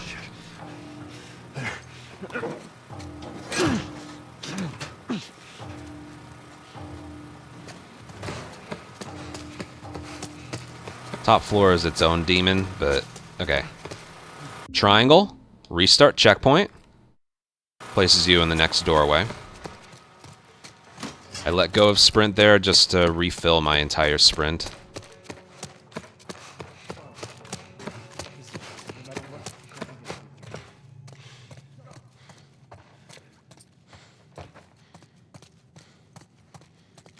I didn't mean to get spotted there.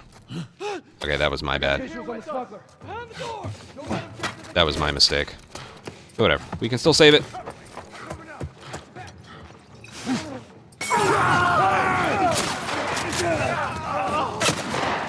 We're good. Okay, yeah. Let me do that again.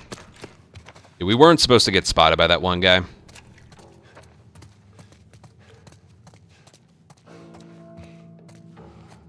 So yeah, you want to be further left. Okay, that's what we want to do. Throw it at him, and then the rest is the same.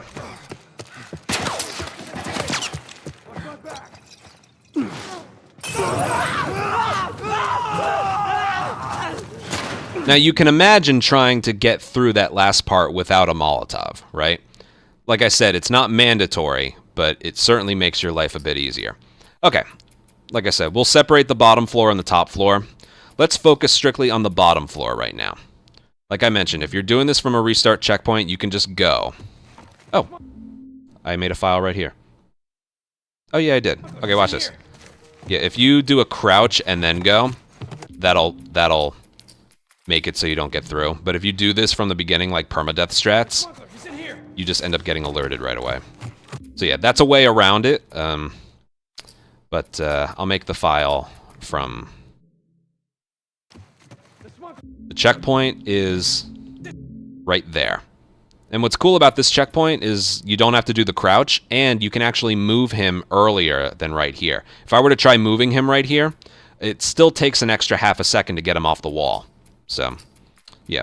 First strategy is... He's still pressing up against the wall, so yeah, this is actually a legitimate time save. Okay, here we go. You just go. Now, you actually want to get alerted by that. Not alerted. You want to distract this enemy to bring him over here.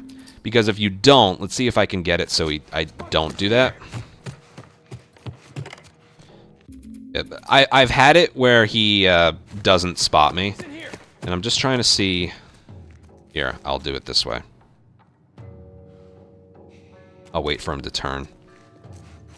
I can't wait for him to turn. Okay. Let me try going over here. No, I can't seem to get him. Just know, occasionally, he will not spot you. Maybe I can... Okay, yeah. So if he doesn't move, you're gonna get spotted here. You're supposed to. Oh, his body's turned. I guess that's why. No, I am positive. I probably waited too long. No, I'm positive that this happens. If... Sorry, I'm not showing this off the best, but I'm absolutely positive if you don't get that little awareness indicator there, and then you just try and do the normal strategy, you are spotted, okay? And that's probably why. This, it's the enemy that's, like, closer to you that is still there, okay? So basically, you have to distract this enemy, and I do that by sprinting kind of closer to him compared to further away. Again, it's happened in the past, but if you go over here, there's a chance he doesn't spot you. So I increase the chances of him seeing me by being really far left and taking like a weird route, so I'm just in his line of sight just a little bit further. And then at the corner of this table, literally at the corner of this table, that's when you want to start crouching. If you stand the whole time, he'll spot you out of the corner of his eye. So a crouch does have to be done there. So like, here. See that? So a crouch does have to be done there. Now, as for when to stand back up, I've encountered a lot of inconsistencies with this part. I remember one time I crouched, I stood back up when I was supposed to, and he still spotted me. So it's one of those things it's kind of like Tunnel. I respect the senses of the enemies, and I don't try and save an extra millisecond or something, you know? So I basically make sure that he got me. I crouch, and then I stand up right here and do a sprint leap, okay? As we've shown, doing just a normal leap isn't as quick as doing a sprint leap.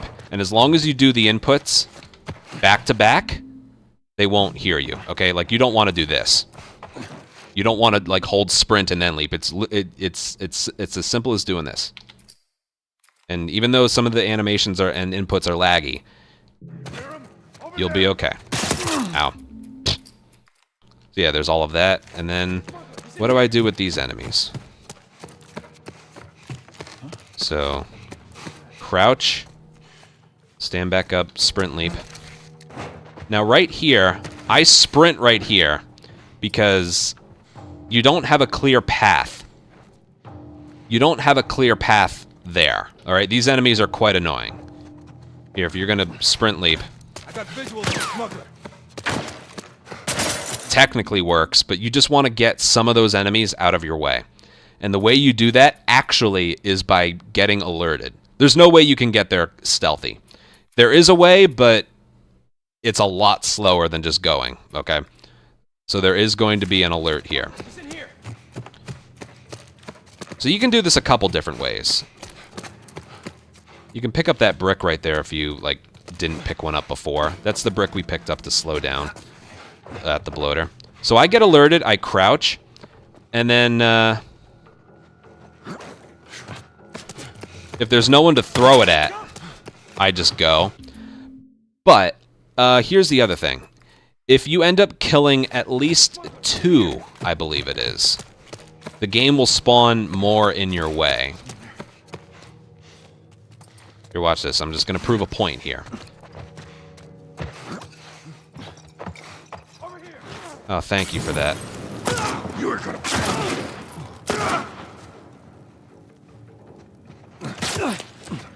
See the enemies over there? I forget what number it is, but I think it's 2. If your Molotov kills at least 2 or 2 enemies are killed, the game spawns in enemies in the direction that, like, you need to be going. Okay? Let me use a molly again. So it's like, oh, that's a good use for a Molotov. I'm gonna go. Where are they? They're supposed to be here. Oh, there they are. I think those are, like, different... Ow! Yeah, so they're... Extra enemies will spawn in if you kill a certain amount. I don't know if it's 1 or 2. The point I'm getting at is, because we have all this revolver ammo, remember, next to that gate with the sleeping clicker, there were 5 revolver bullets you can just pick up for free. So I do use a brick here, but what I do is I try and get a kill off, and then I'm just gonna go. Alright, he's not normally there. There's almost always one that takes cover behind the window here. So you can either not brick anybody, or you can shoot one. It's up to you. Like, you can kill one and not have any enemies in your way still. Alright, I missed. Whatever. You'll see right here, you don't have to use anything. You can get alerted and just run past, and we're okay right here. I'll focus on these enemies a little bit later. But... yeah. You basically want to get alerted and then just run to the exit. But you want to do it, you know, smartly. So again, this is just something I try here. Like, I get alerted, I try and kill one, and then I just lock on and throw, because you saw there's a brick. It makes sense to use a brick here because there's a brick waiting for us upstairs. So we can use one on the bottom floor without penalty.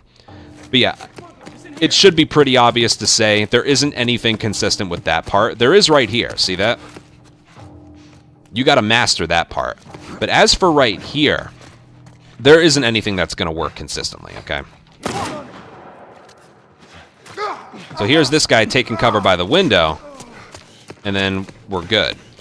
If we tried to just go, like, that's what I was trying to show off. I basically, before, there's the enemy behind me that is alerted, and then the enemies in front of me, they react to me because the alert has started, not because they hear me. So I try and get one of them before, I try to get one of them out of my way before I time when I'm going to leap over and go. All right, you still need to wait for some of the enemies, the rest of the enemies to move, and I guess move into position. But, yeah, and I don't know why this is on my mind, but again, just know sometimes this enemy won't see you. If that happens, I would do like a brick distraction here. I don't think I'm going to be able to show you, but... yeah, anyway. I just try and get one off. If they're taking cover like that, again, you don't have to get that guy by the window, because he has a pistol, and he's shooting my back, okay? Pretty much any other enemy, if they have like an El Diablo or a Shorty, they're going to cause some problem. I notice if that guy that takes cover next to the window I'm at, if it's an El Diablo guy, he almost always hits me in my back. But if it's a pistol guy, he always does that. He's very passive. So yeah, you don't have to worry about that window guy. But it's good to get some enemies out of your way. Again, if you don't use any, if you don't end up killing one, you can still get it, but this increases the chances you'll get out okay. Again, I hold sprint the whole time. I try. I missed. Oh no. They're separating in a good... Ow! Okay, this is bad. Yeah, if I wasn't punched, I think I would have been okay. That's weird. That shouldn't have happened, though. Emphasizing why getting rid of one of the enemies is a good idea. The reason why the shot is so hard is these guys all have armor. Here, watch. I'll shoot one in the chest. You know what? I'll check if any of these guys don't have armor. Actually. Yeah, that guy doesn't, but he's over there. Okay, it looks like I can shoot these guys. I didn't know that. Alright, the one that has armor is the one that's furthest to the left. So it looks like I'll be able to body shot these guys. I've been aiming for their legs because I thought they had armor, but it turns out they don't. So, let's try this again. So I just get rid of one. I get rid of him, and then I go. See how getting rid of one just increases the chance that you'll get out of there? It doesn't even matter which one. I don't care. I just get rid of one. Alright, we'll move on to the next part, because I think you get it by now. If you end up not killing anyone with a bullet, that's okay. It's really just... It's optional. Again, I'll show you. You can probably get through without using anything. Look like I sprint. I get rid of one that's in my way there. Like, if I'm not using a bullet, I almost always use the brick right there. But, yeah. You're going to get different scenarios. I'm not going to show off each one. Just know this is kind of what you have to do, okay? Crouch. Stand up. Sprint leap. Sprint leap. Hold sprint down. Get rid of one of the enemies. Or try. Oh, there's the guy with the armor. Okay, so sometimes there is one of the enemies. Alright, whatever. I think you get it. So we're gonna go. Now what happens here? Look at the enemy in the back. This enemy right here. His job is to run... There was an extra enemy in that spot right there. This enemy's job right here is to sprint right. I hate to say it, but this part's random as well. But one of the enemies is going to run right and then crouch behind one of the tables. The moment you see him run past, you don't want to sprint too early because then he'll turn around and shoot. But the moment he crouches behind the table, or the chairs, he has to finish that crouching animation. So that gives you a chance to put the camera off of them so they miss in case they do fire at you, just like in Science Lab, and then sprint for the door. That enemy that bursts through the door, as long as you hit triangle, you're invincible. Okay? You are invincible as long as you hit triangle at the end there. So get awareness indicatored by that guy. Crouch a little bit longer there just to increase the chances you'll get out. Alright, hold sprint. Get him. This guy isn't. Alright, the brick came in handy there, see that? Just look at your surroundings. Okay, so this is it. Let go of sprint, see what they're doing. That guy's running that way. I'm going to hold down and just run. Now, if you're a little bit scared of that, trust me, this guy at the end, he will not shoot you as long as your movement is clean. All right? You need to eventually put the camera up to hit triangle on the door, and I recommend hitting triangle early. That way you're safe. The moment you hit triangle, you're safe, okay? If you want to play it extra safe, but it's not as quick, you can revolver all of them.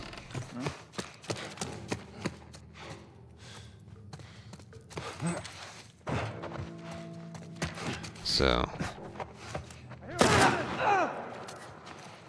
Oh, crap. Nope, we're good. That's what we have the med kit for. If you don't feel like doing that strategy, because it's not 100%, of course.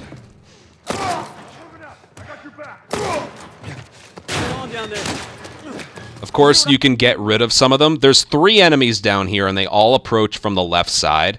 So if you want to sprint forward and just revolver all of them, this enemy right here will only spawn in the moment you leave that little tunnel area and just go a little bit further. Here, I'll show you when he spawns in. Top floor, as you see, is quite a bit more simple, so we'll spend some more time down here.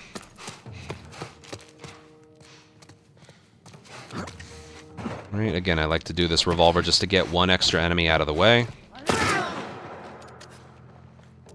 Oh boy. This might hurt. Yeah, if you wait too long, the rest of the enemies will hit you eventually. But alright, I'll try this strategy right here. Boom. Boom. There's one more. Thankfully, he only has a pistol. Alright. I'm gonna inch my way forward, and this enemy... So right... just on the other side of the door, that's when he walks through. So you can go forward enough, like right about here, to be able to clip all of them, and they always all approach from the left side. So if you want to play it, I guess, safer, you can do that, okay? You'll have enough revolver ammo. Remember, you have a bunch. And we're not going to end up using any revolver ammo upstairs either. You shouldn't be put in a position to do that, so... yeah. Again, that's an optional strategy if you feel like it. But the actual fastest thing...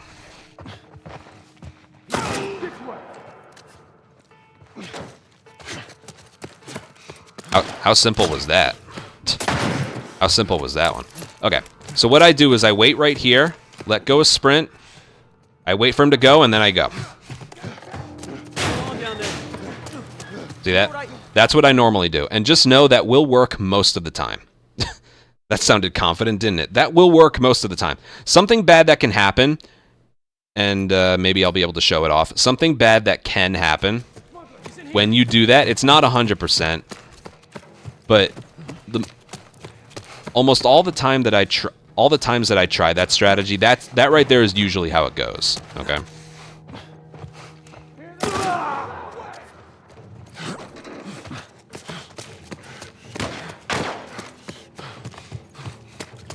Yeah, that's good.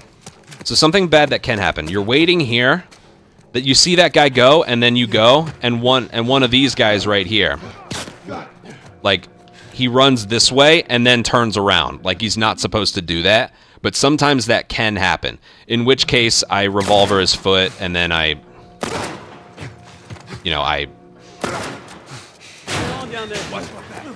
do stuff like that. I'm just saying, when you're waiting by that wall there, and you see the guy run past, but then you see another guy come forward, you're not going to be able to sprint the whole way. So it's something, before you sprint, you need to make sure the way is clear. Okay?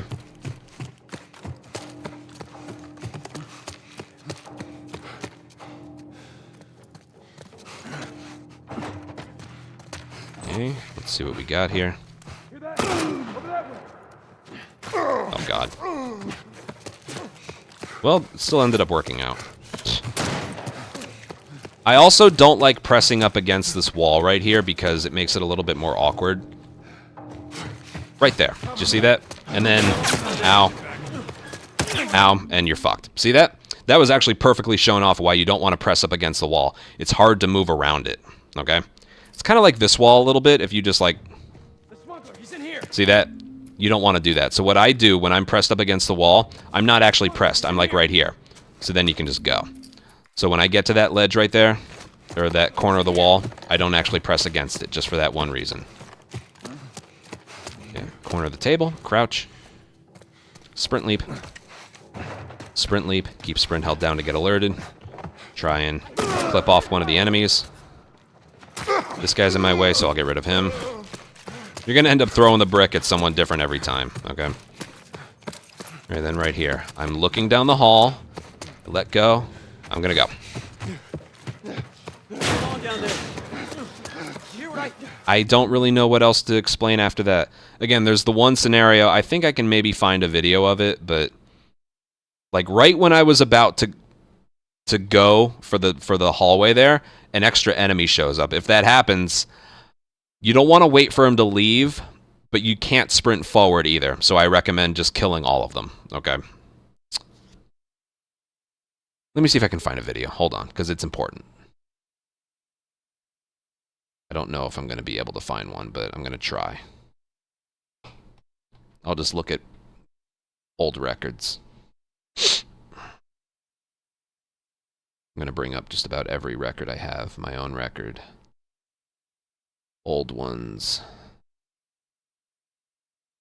Just gonna try. Let's see here.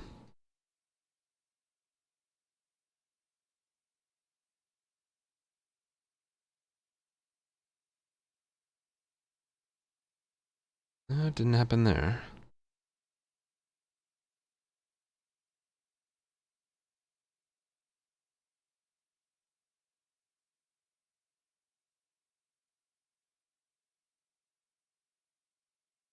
Didn't happen there.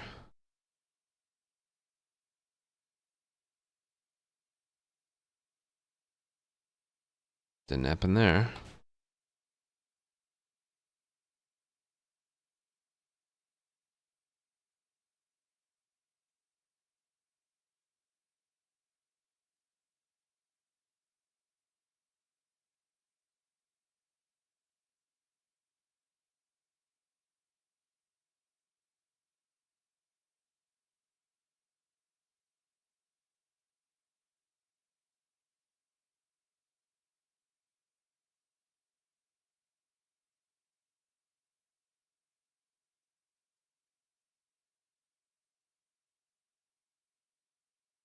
So far, I'm not able to find it.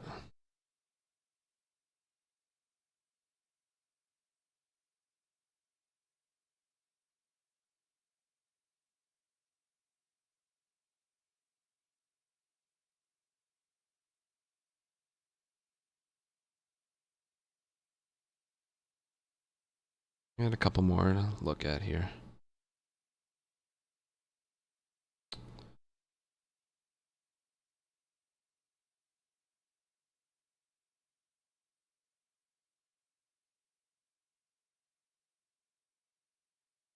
Up, found one.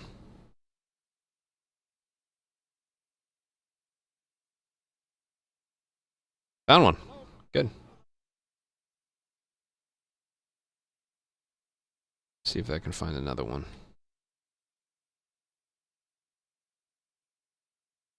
Good. I have one. I found one. Good. All right, I found a couple videos to show you here. First one, it doesn't have to do with the hallway, but watch how strict, or sometimes weird, you can get with this crouch right here. So I just began the area. This is why I crouch a little bit further than I probably should. Here, watch. And he spotted me, and I couldn't believe it. And all I did was, you know, I crouch, and I stood up. Sometimes that can lead to an alert. So I sometimes here, just out of nerves and just making sure I make it, I crouch walk a little bit further than I maybe should. Just to avoid this from happening. I always remembered this one. All right, this is what I was trying to show off and probably won't be able to. So my intentions are to sprint the whole way. But I judge the surroundings, I see him run past, and then this happens. And at that point, you can't run forward, okay? At this point, you have to. Go, go, go, go, go, just go. See that? So that's a backup strat for this. Wow, I had full intentions of seeing the guy run to the right and then sprint all the way through. But then something happened. A guy just shows up. See? So I just go. Oh, there's a guy here. And at that point, you can't sprint forward. You have to kill everyone. Okay? So I'm just letting you know that's something that can happen. Okay?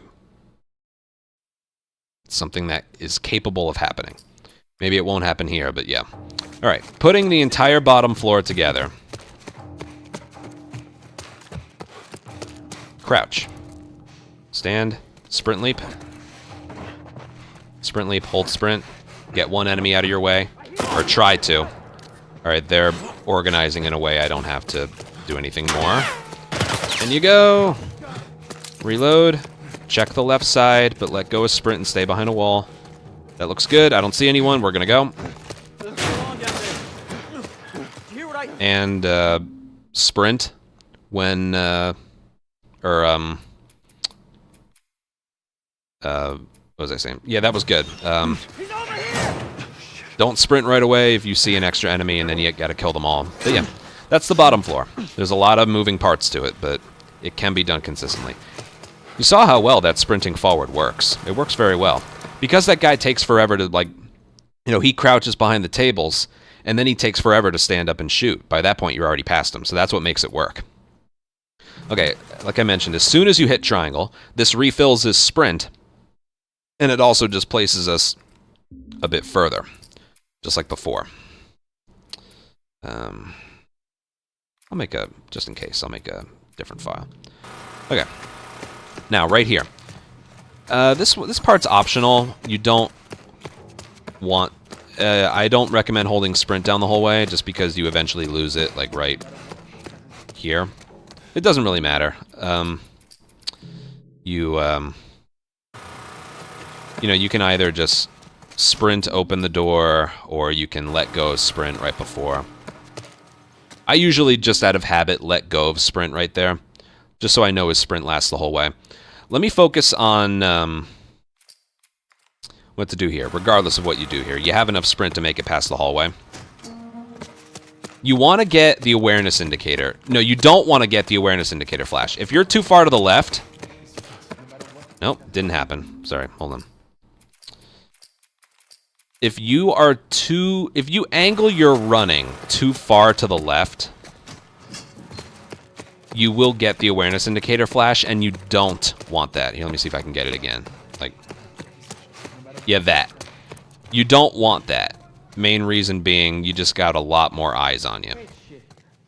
Let's get on with it, smuggler. See that? I didn't end up getting alerted, but you have a lot more eyes on you. So a way to avoid that awareness indicator flash is you basically run straight. You don't run at an angle. Okay? So when you get through here, run towards that beam. And then go to the left. Now you don't want to sprint right here because of that. Because of that. So when I get through the door here, I let go. Oh, you can break the glass. How about that?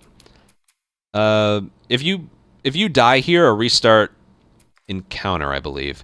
Yeah, it places you right here. And if you... I guess you're okay if you sprint here. Yeah, you're okay if you do that. I think, again, if you sprint at an angle. Yeah, it's pretty much the same logic here. See that? If you sprint forward, they don't spot you. If you sprint at an angle, they will. So you don't want that. But yeah, if you do it from here... Again, my experience sprinting through this door... Sometimes it works, sometimes it doesn't. But again, you don't want to pick this moment to be testy. So I... Yeah, so I... Oh, that's another reason right there that I don't hold sprint when I do this. There's a lot of momentum here, so if you, like... If you do that, there's some, like, forward momentum, then he has to go back. So I usually face the door and let go of sprint. Just so he's more direct, so I actually do that on purpose. It gets his sprint back, but yeah. So doing all that, I sprint straight, and then I turn, and then I let go of sprint right here. Now, I don't approach it this way. For that one reason, that guy right there. So when I'm coming through here, and I'm jogging, I pretty much go here. That guy will always be looking left when you... They're on a cycle. That guy looks left for a really long time, okay? So basically, when I sprint through here... It also might be a way to avoid this, but I immediately go left right here. And then crouch. And then, if I didn't use a brick downstairs, there's one right there. But yeah. And I pretty much crouch as soon as I get in the doorway. So, let go of sprint, hold it back down. We're going to go forward. Remember, we're really going to go forward here. To avoid the awareness indicator, I let go of sprint right here just to avoid getting alerted. I hang left here just to get fewer eyes on me. I crouch. I pick up a brick if I don't already have it. I throw it at this guy, and then I sprint. And there's a brick right here. I pick up there, I swap to a molly, I crouch, and I throw, and then... I will throw the brick at that guy far to the left if he's not burned up by the fire. Now, as for the molly throw, sometimes I throw it really far. I think the best spot to throw it is on the table itself, on the top. That way people that are crouched, I think, will still get hit by it. But yeah, the molly throw is more just generic. You don't want to spend time like lining it up. You basically turn the corner, crouch, aim, and throw, swap to a brick, and then sprint leap, and then crouch. That way you're crouched. And yeah, if that guy in the back isn't the guy in the like to Joel's right, if he isn't burned up by the molly, you have to brick him because he has an El Diablo. I have a clip to show you of what happens if you know what, I don't have to cut for this. I have it right here. Hold on. Yeah, you know what, give me a sec.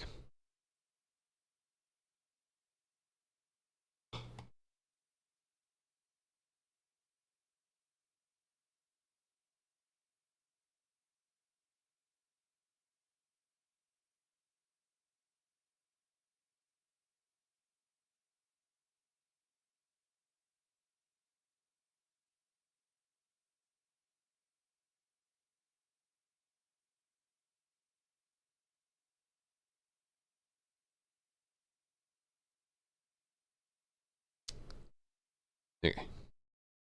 So this clip is the end of hospital. Just watch. Don't let him get to the kid!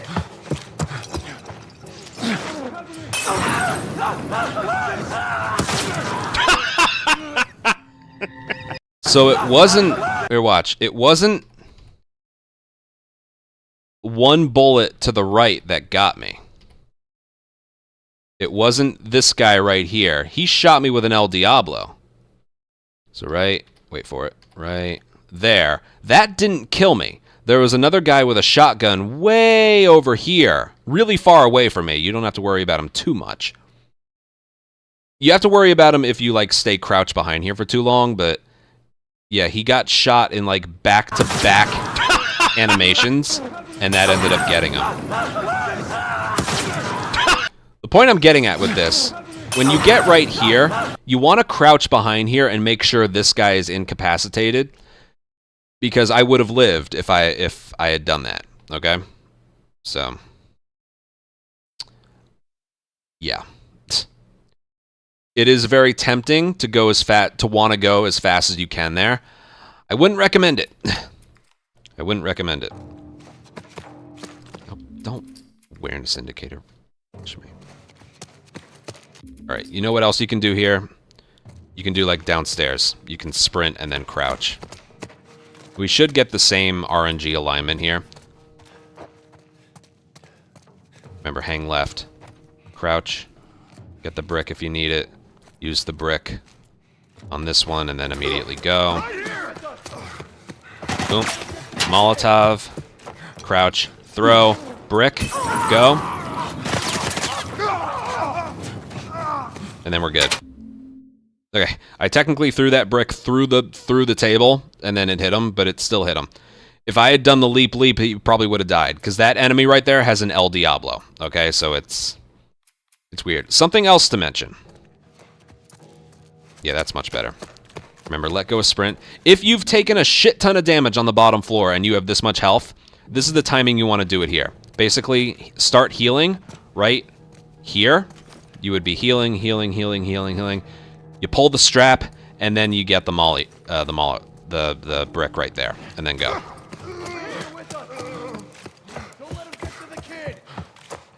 Crouch, throw, brick. Oh, that got him. So I'm just gonna go, and then we're good. Ow! You would just go. So here, I'll show the timing off a little bit better. Here, I'll hurt myself.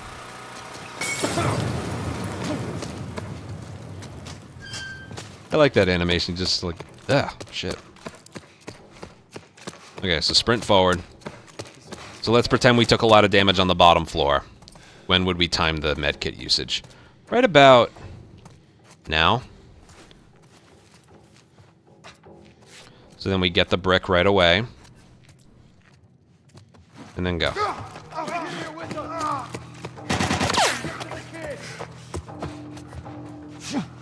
Oh, damn it. Oh, I forgot. I'm doing it from here. Here, you know what? Let's do a combo. Let's lose the brick and lose the molly.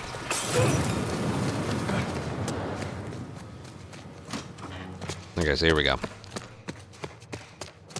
So the timing for everything. Without losing barely any time. Using a med kit here barely wastes any time. You get ready, and then use it right around here. Crouch, pick it up, and the strat's still pretty much the same. See that? So yeah, that's around the part where you want to use a molly, or the med kit. One thing I'm still thinking of, though. If I were to use the med kit without hitting crouch right before. Let me see, does it stand him back up? No. Okay. I was wondering there, like, when I was practicing it, I was like hitting crouch then heal. No, if you go to heal and then just start moving forward again, he's already crouched. So yeah. Again, took a lot of damage on the bottom floor. Go right through here.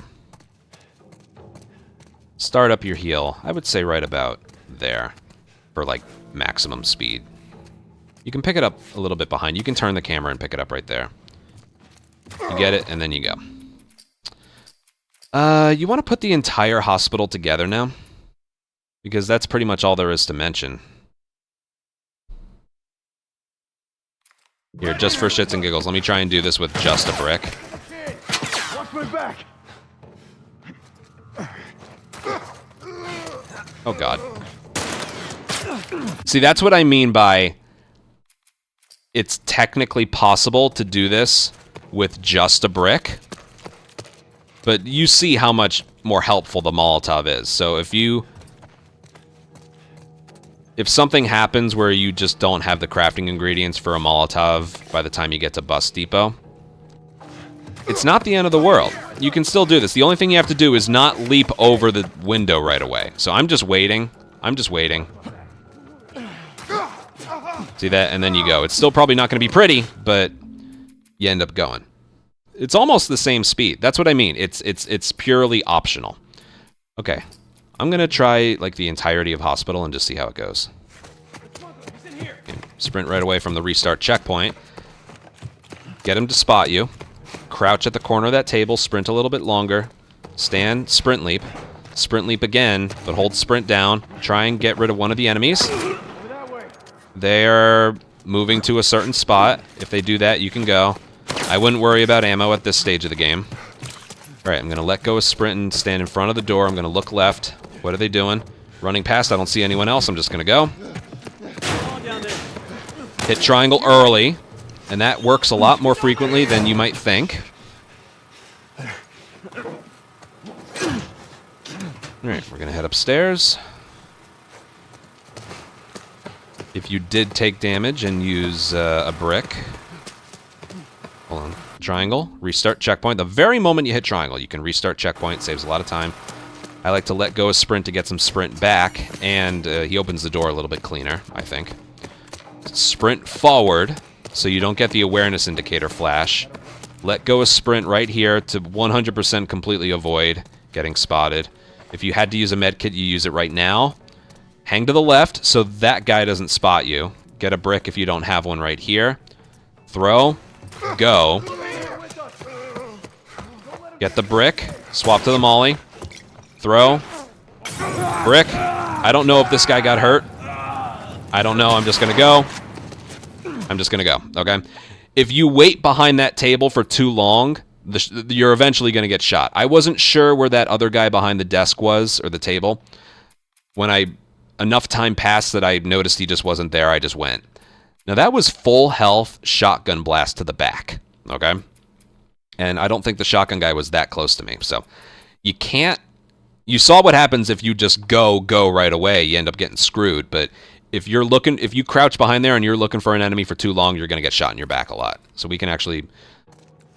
And after that point, the run's pretty much over, so the health doesn't matter past that point. But we'll do this part a couple more times. Again, you'd otherwise heal right here. Make sure you're approaching this door to the left.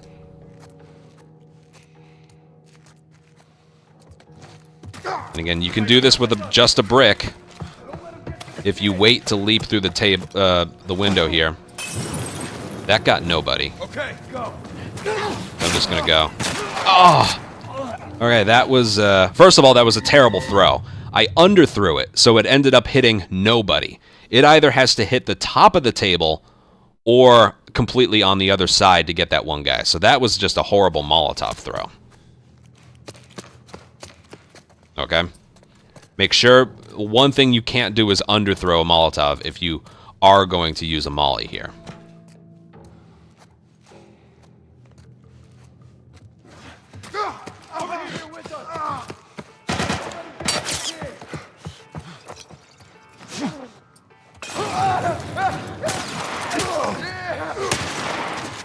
And just like before, I like to hit triangle really, really early.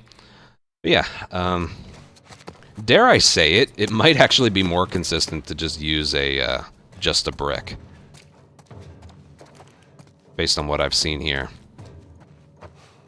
I know I'm just kind of fucking around here. Tutorial's pretty much over. Just showing some things that can happen. Here, watch. If I just use a brick, I'm just gonna crouch here, wait a little bit. This is interesting. This is probably gonna hurt a lot. Or only hurt a little bit. So, I think you get it. If you're using a brick, delay when you would normally leap through the window, okay? If you're using a molly, you can risk it a little bit more. But yes, this is also why we save a Molotov. Because you don't have to be too bright to know having full health for this portion right here is pretty important. Good molly throw. See that? That's about as fast as you can do that. Good molly throw. And I recommend, I don't think I mentioned it briefly, after you throw the molly, you want to make sure you swap to the brick before you leap through, because then it's otherwise just not going to be in your hand. Okay? So that's pretty important. I'm done explaining that. Because if you, like... Actually, no. Hold on. From the moment I throw, here, I'll just throw a molly and then swap to my brick and see how long he... You see that right there? You see that? Here, I'll do it crouched. Watch. I'm going to mash down after I throw the molly and see how long it takes for him to swap. See that? It's a little bit faster compared to being standing, but here, just watch.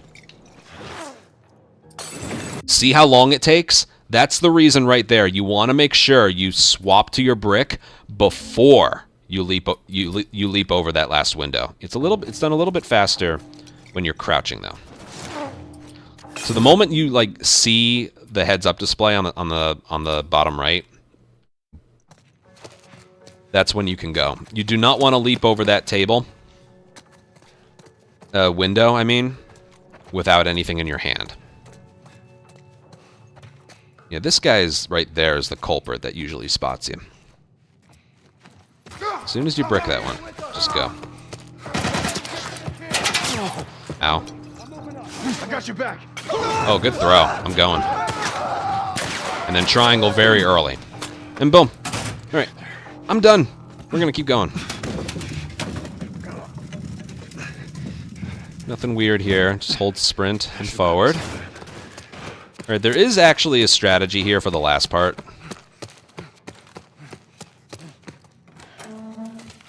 So, sprint the whole way until you get in here. So this is how you're supposed to do it, but the movement is kind of specific. I won't let you take her. Like that. That's how it's supposed to be done. But the movement, again, can be a little bit finicky, a little bit tricky. Wow, all the tension is lost now that he can't sprint. So if you noticed, I was aiming and shooting. The game doesn't let you shoot him right away. Or square prompt, for that matter. You want to shoot him with a gun. Okay, it takes too long to hit square and stab him with the scalpel. But the game doesn't let you aim and shoot right away. So what I do is I get as close to him as I possibly can. And then I just go like this, so he'll shoot him right as early as he can. And then I immediately sprint, turn the camera, and hit triangle. Okay? That being said, I don't think this works as well if you're standing. I don't think you're allowed to sprint if you're standing. I'm going to try that now, but I don't think that's how it works. The game disables your ability to run here, so I crouch walk up to him to make sure I'm right in front of him. But I don't think you're any faster if you're standing when you shoot. Doctor? What are you doing in here? I won't let you take her. No, see that for some reason you can't do that, but when you do it from a crouch, it's okay. It's kind of weird. So when you shoot him, you got to make sure you do it crouched, okay? That's the weird thing. See, as soon as you move, crouch, get up to him, aim and mash fire, and then the moment you do start sprinting, put your gun away and hit triangle. Like this. Doctor? What are you doing in here? I won't Boom. let you take her. And like that, cutscene begins, and then you go. I'm going to mute this part because this is another track that the game loves copywriting. Yeah, the skip cutscene places you facing forward, and the, not confusing thing, but it's very hard to navigate Joel here. His movement is very weird, so what I usually do for added consistency, I'm almost always holding forward, and I just adjust the camera. It's very easy to, like, bonk into stuff. So I move the left stick only left and right a tiny bit, but I more so just hold straight and move the camera. Kind of like when you're controlling the horse. I always just sprint and hold forward, and I just move the camera.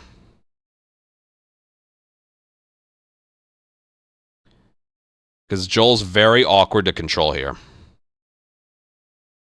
If you're not holding sprint, he doesn't move as quickly, so you need to hold sprint the entire time.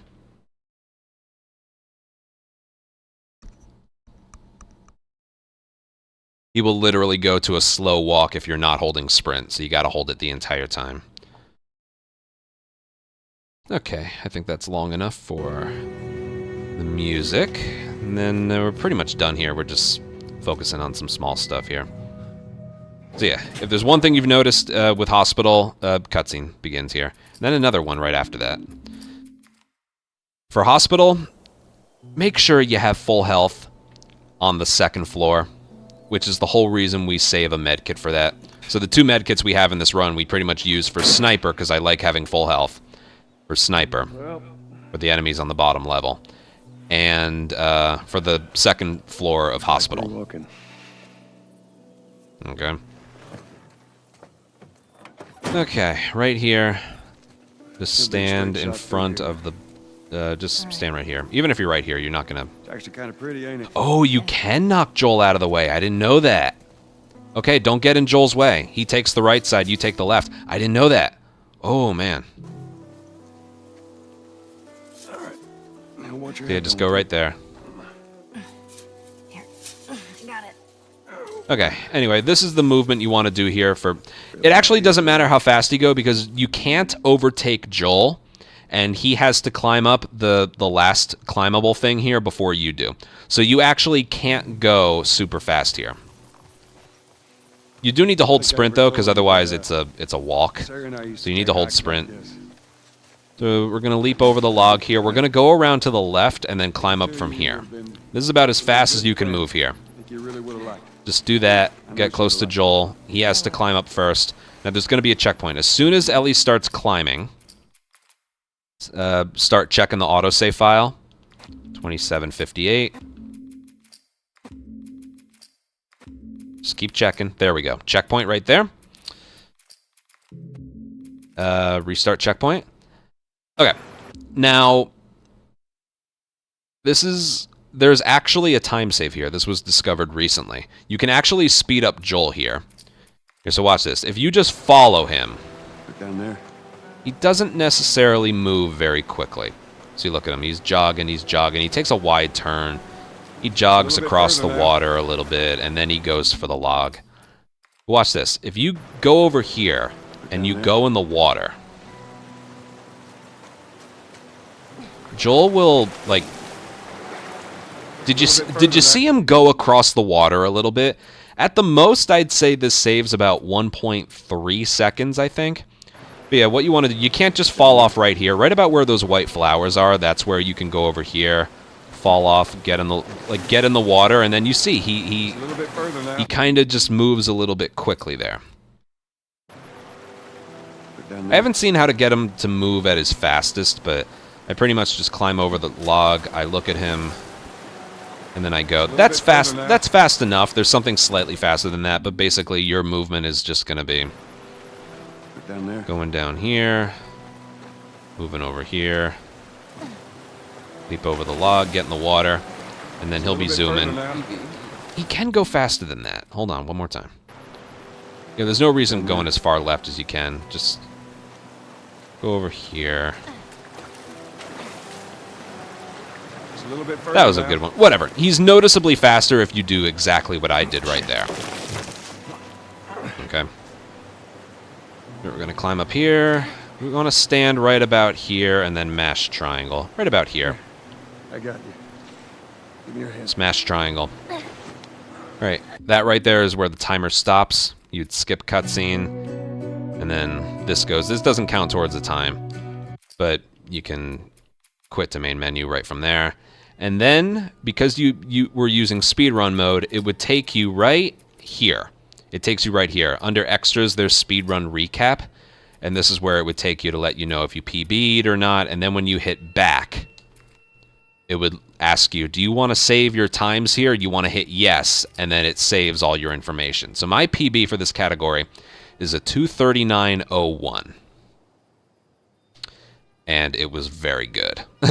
With the addition of a couple of these new restart checkpoints, I could have gotten it down to 2:38, but there's, unfortunately, when I did this run a few weeks ago, there was some information we didn't know at the time. So, yeah, there was like 3 new restart checkpoints that have been found since then.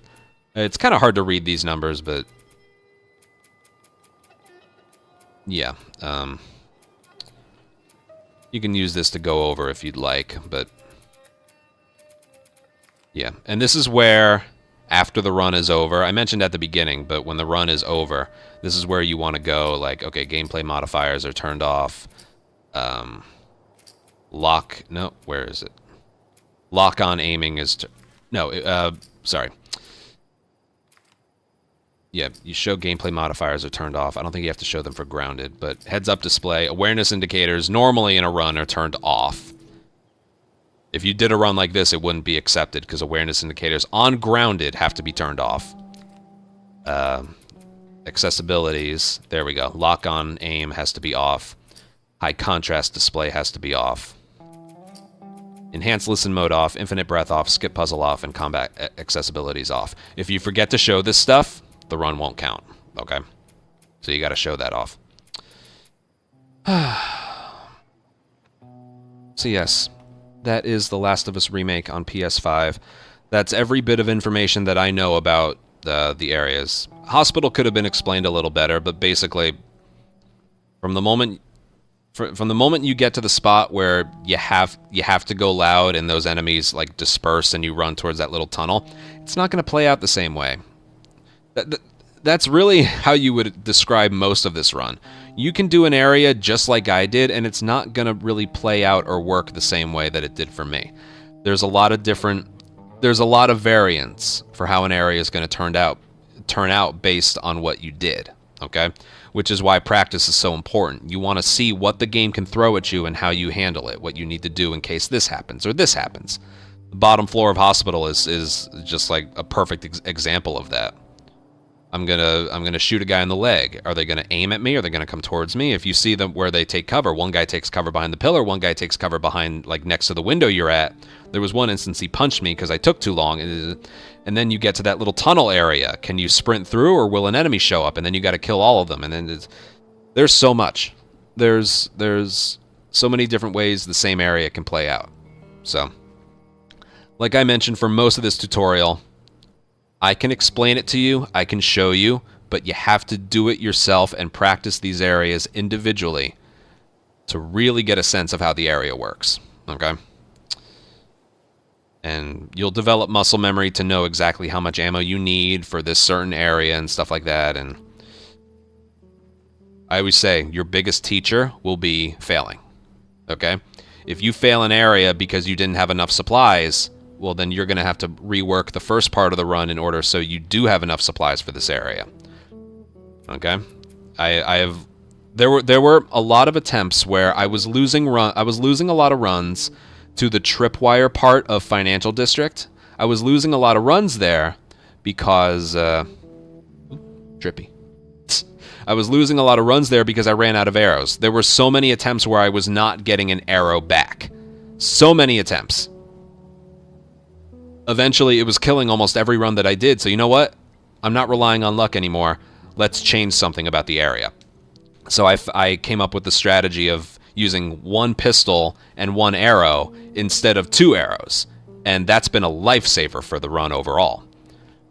And we incorporate that strategy, and if you get an arrow back in either Hotel or Billstown, you can use that arrow in place of a rifle bullet at Henry's. And then that will save you a rifle bullet for Ranch, which, as you saw, sometimes we need that extra rifle bullet in case we miss a shot or something. So it all ends up working out. But yeah, I think I mentioned in the very beginning, the hardest thing about explaining exactly how to do a run of Remake is there are multiple ways to do an encounter.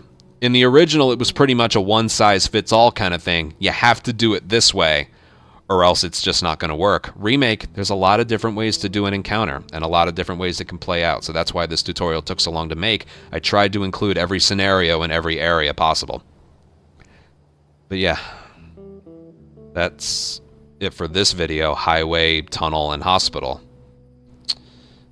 Someone's asking, why exactly do awareness indicators need to be disabled?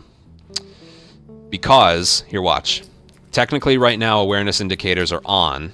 I mentioned this in the first video, but I'll just explain it here as some closing thoughts.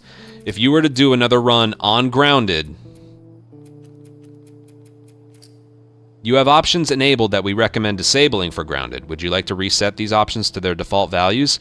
Everything I just mentioned that needs to be turned off is pretty much what the game wants you to have turned off.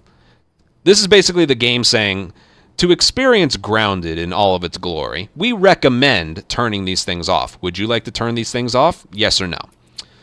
Now, in this case, all I have turned on that the game wants me to turn off is awareness indicators. If I turn them off and I select the exact same thing, see, that message isn't there now. If you hit yes, so I have it turned back on, new game. It's not even there for Survivor, I think. No, it's not. It's grounded. This pop-up, nope. This pop-up right here is specific for grounded only. See, it's specifically for grounded. We work that into the speedrun, okay? Yeah, that's one thing I will mention here. I do recommend practicing using awareness indicators. That way, if something consistently goes wrong, you know what enemy was there to ruin your fun and how to fix it. So when you're practicing and routing yourself, if the timer isn't on, I recommend turning on awareness indicators to know exactly how an area works and what goes wrong. When you're doing an attempt, though, it has to be turned off. That's just part of the rules that we made. Okay? It's just part of the rules. And again, that's specific only for grounded. If you're doing very light, you can have a lot of things turned on. Not everything, but a lot of things. And, yeah. If you practice too much with awareness indicators on, you kind of end up relying on them. Okay? Before you're finished practicing, I do recommend practicing the area with awareness indicators turned off. That way you can develop some muscle memory to not rely on it. Very, very important. But yeah, and if you have a little bit of extra money, I seriously, legitimately do recommend turning the unlocked frame rate mode on.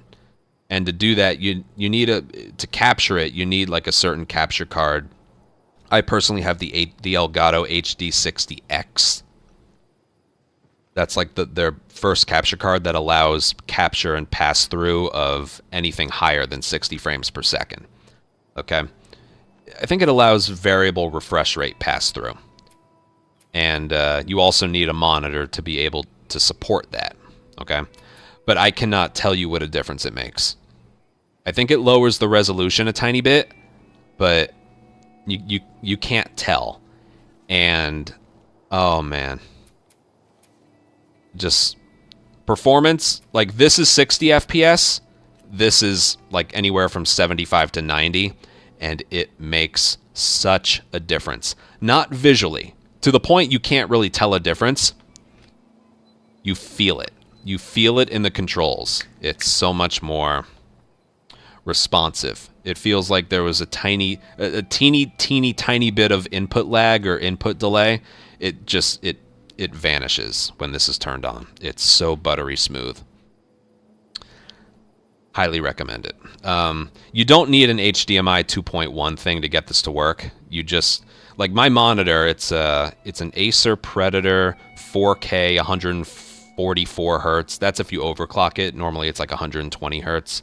But it doesn't have any HDMI 2.1. It's just HDMI 2.0. But yeah, I think that's about all I have to mention. This monitor supports variable refresh rate. I think that's the main thing. But maybe the capture card circuit. I guess so. Maybe it does. From my experience, you don't really need a HDMI 2.1 to get it. Maybe if I just had it like PS5 to monitor, maybe you would, but whatever. I'm still recording here. I can't really think of anything more to say. Failure will be your best teacher with regards to speedrunning, but hopefully, if you don't watch the whole thing, you watch a part of this entire tutorial where you're struggling, and hopefully it helps you. Hopefully it helps you. Okay? Yeah, that's it for me. Hope you learned something. Hope you enjoy. Hope you end up using this. And yeah. Any questions on any of the areas, any of the videos, I or someone else will be glad to answer. And yeah. Happy speedrunning. Take care. Bye. That's it.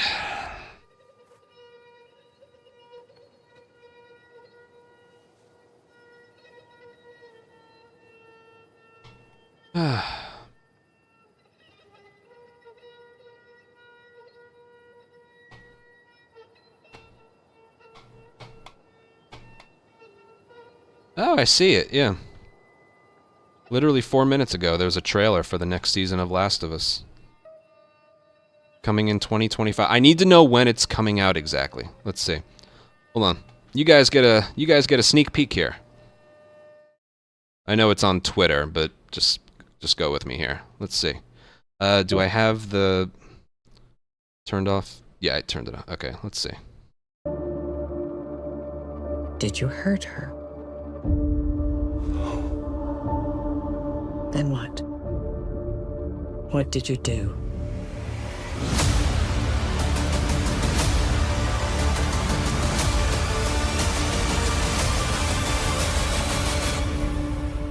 I saved her.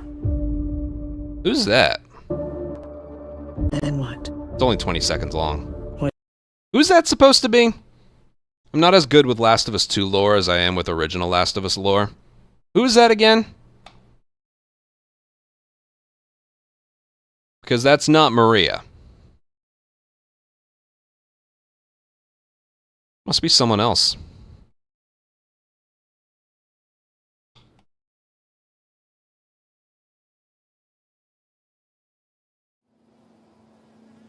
That's not Maria. Yeah, they replaced Tommy in that scene. Seraphite leader. No. At that point in the timeline, Seraphite leader's dead. No, that looks like the Tommy and Joel conversation in the very beginning of the game. They just replaced her. They just replaced him with her. Maybe Maria isn't the leader of the... That's Maria in Season 2. No, that's not Maria. Did it say? I wasn't looking. Was there a date given? Let me look again. Absolutely nothing. It doesn't even give a date, just sometime next year. I'm timing it because I want to grind part 2 as the show is releasing. The actor for Isaac looks identical. Didn't they use the same person? Jeffrey Pierce? Aren't they using the same person?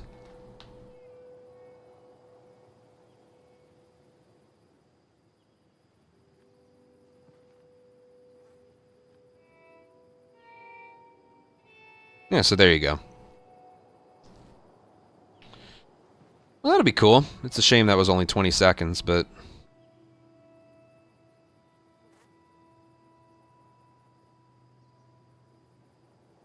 I'm optimistic that the show can do part 2 better than the game.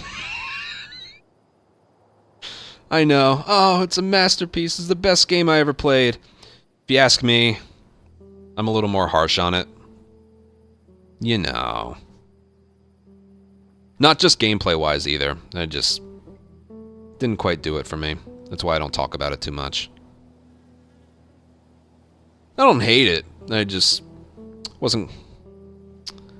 plot lines they decided to go was just never for me. Then I go back and play part 1. I'm just like, ah, that's nice. That's nice. Gameplay-wise, I don't know if they could have done a better job.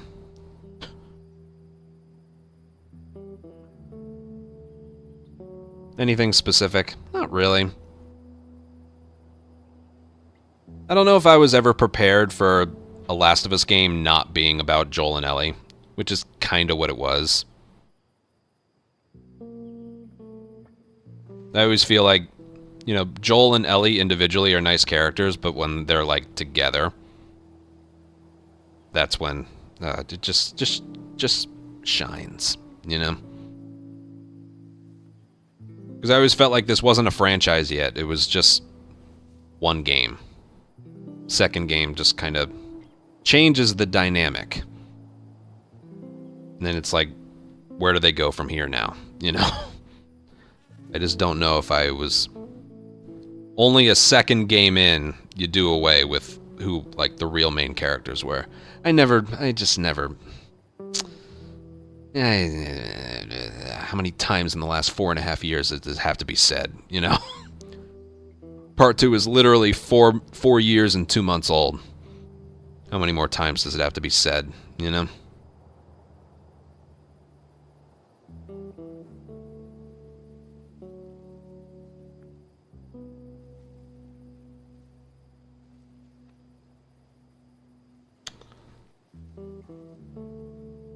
Okay, I still have a video to make. I don't know how I'm gonna make it, though. I'm not making it today. I'm done for today, but...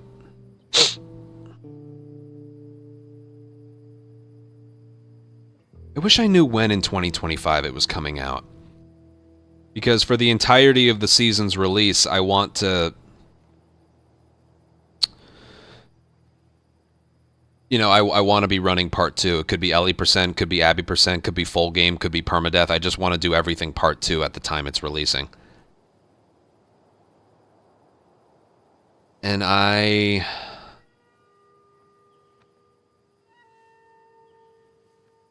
yeah, like my next project is going to be part 2. Just doing... We didn't really do a lot of remastered... We didn't really do any remastered attempts. We pretty much did 2 months of no return, remember? So I do want to give it some time, but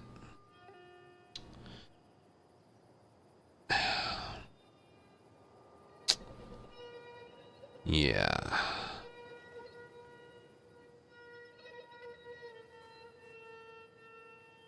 How much time if we are eventually going to go back?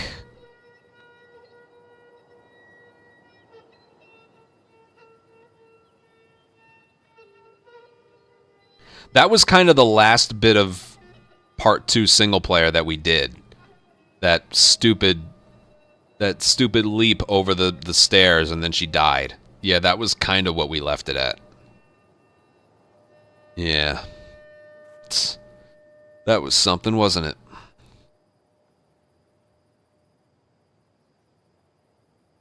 When Part 2 Remastered dropped, we pretty much just did no return. We pretty much just did no return. I remember we played a long time with some of the areas that were different as a result of the remaster. Capitol Hill, that cornfield part, the brewery. Ugh, God.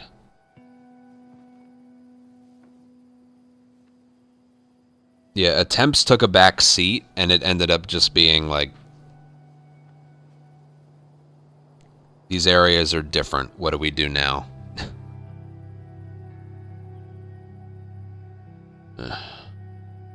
Yeah.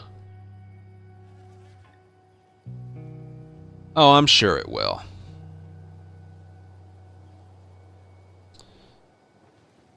I'm sure it will. Did everything. Nothing Part 2 related makes me a better Factions player. Playing Factions makes me a better Factions player.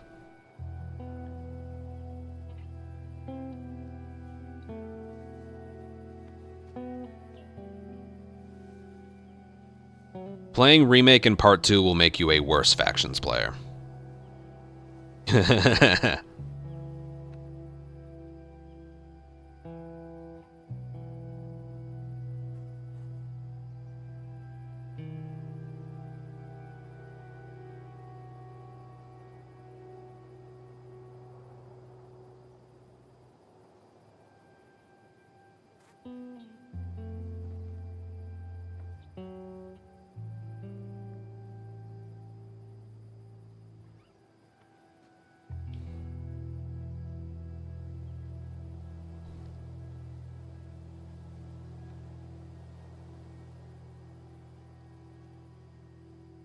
Trying to think what else to do. I think I'm just going to go offline. That being said, I do, before we do permadeath and start learning permadeath, I need to make one more video, and that's explaining the differences between console and PC besides just performance. I have a list of all the differences. Vic has been helping me, but how do I want to organize it? Part of me thinks I need to, like, load up the PC version and just capture footage of the areas that are different being performed and then compare them to console. I think that's what I'm going to end up doing. I think next stream, whenever that is, I'm going to... You know, no alerts, no me talking over it. I just need footage of the areas being performed. And then I'll play on console to compare against it. Yeah, I think that's what I have to do.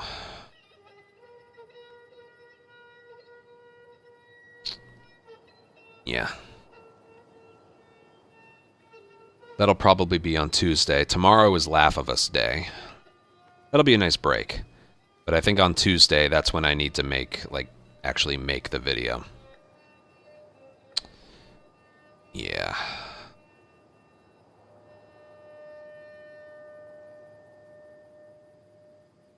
Well, regardless, we're getting closer to getting back to normal work, normal days of work. So, alrighty, I'm gonna call it there. Regardless, thank you guys for 4 follows, 7 subs, and for putting up with me making all this crap. It's good crap, though. It'll be good crap, but yeah. That is it for me. I'm gonna go get something to eat. And just, tomorrow's gonna be a stress-free day of Laugh of Us. And I think I need to do one stream of just gathering footage from the PC version myself. And then,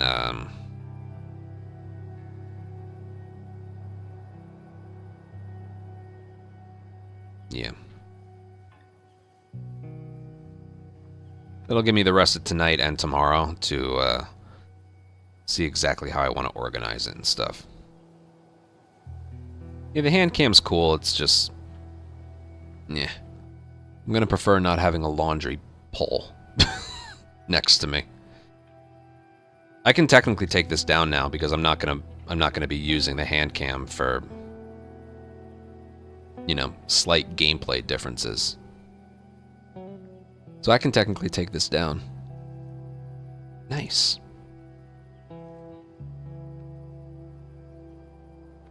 Here, one last look at my my hands.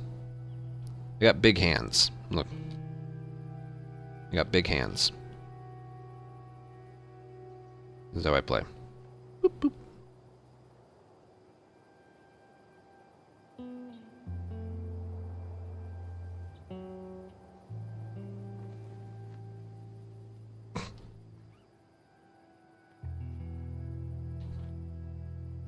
I have a little cut on my my middle finger there. Yeah, this is just what's always been comfortable. It took a little while to go from DualShock to DualSense and be able to do this, but I don't know. This is just what's always been comfortable. I always explain, you want to know why? Yeah, I got one right here. N64 controller. Now you're supposed to play it like this. Apparently you're supposed to play it like this, right? I never played it like this. Never. I always played it like this. We're talking when I was literally an adolescent, okay? 6, 7, 8, 9 years old. Even into adulthood. I always played it like this.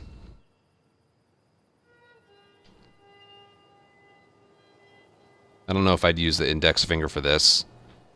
Normally, you don't have to do this and this at the same time. That was never required, but I always moved.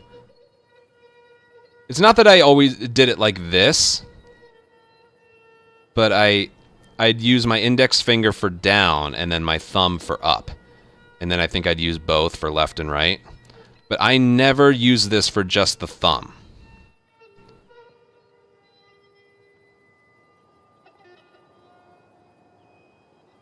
And I'd use my thumb for this. I don't think I'd do like claw grip for my right hand, but I would always do it.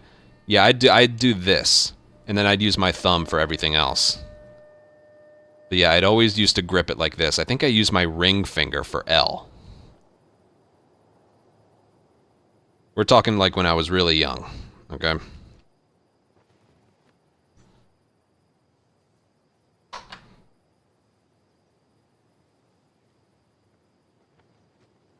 It just always kind of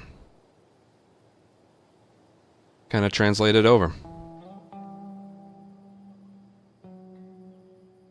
Yeah, that controller right there, I think it came with my N64. So that thing's got to be like 26 years old or something. You still play? Not really. I have games, I have controllers, I have consoles. The reason I don't play other stuff is because I know when I do, it's going to be that much harder to return to feeling comfortable with this. When I was like on the verge of getting my 239.01 in this game, I was having so much fun. I was having fun with the process of it. I knew I was close. I knew it could be any day, and then it happened, and then I'm like, fuck yeah. Worth it. Totally worth it.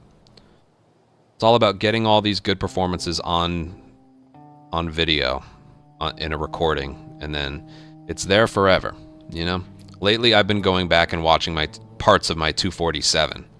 There's so many things that went right. I don't think I can watch Ranch in Winter, but like everything else, I can gladly just watch. Yeah.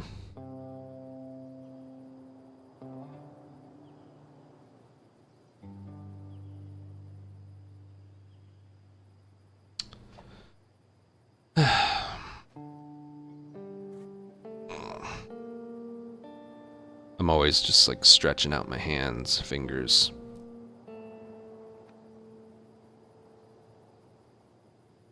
Anything to avoid a carpal tunnel surgery. Which I'm sure is waiting for me when I get older. Hopefully not, though. I don't really know where we stand with Part 2 All Collectibles. That is about as further.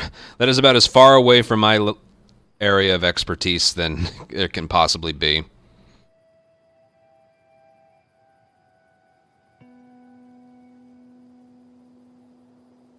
Yeah. That being said, I do have all collectibles record on the original. I just have a certain comfort with the original. I'm tired. Alright, I want to get something to eat. Alright, tomorrow's Laugh of Us. Tuesday will be another video making stream. And, there'll probably be 2 streams on Tuesday. One to get the footage that I need, and another to, actually record the video. So, yeah. Oh, God. We're done. I'm gonna go offline and upload this, but thank you guys, and I will, new strats for all collectibles. Nah, you can have it. Oh, God. You can have it. Thank you guys for watching. Like I said, tomorrow's Laugh of Us. Tuesday will be more video making. Should only be one day.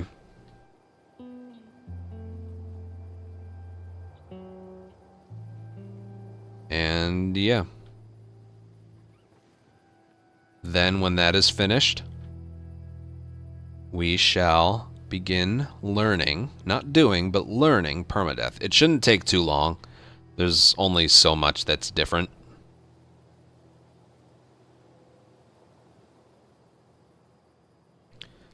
Yeah.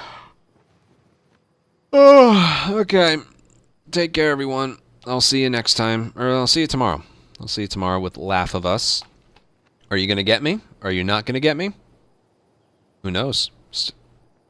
Tune in to find out. Alright. Take care. Bye. 2 different hands. Bye. Wait. Let's... No. Other way. There we go. Nope. Bye.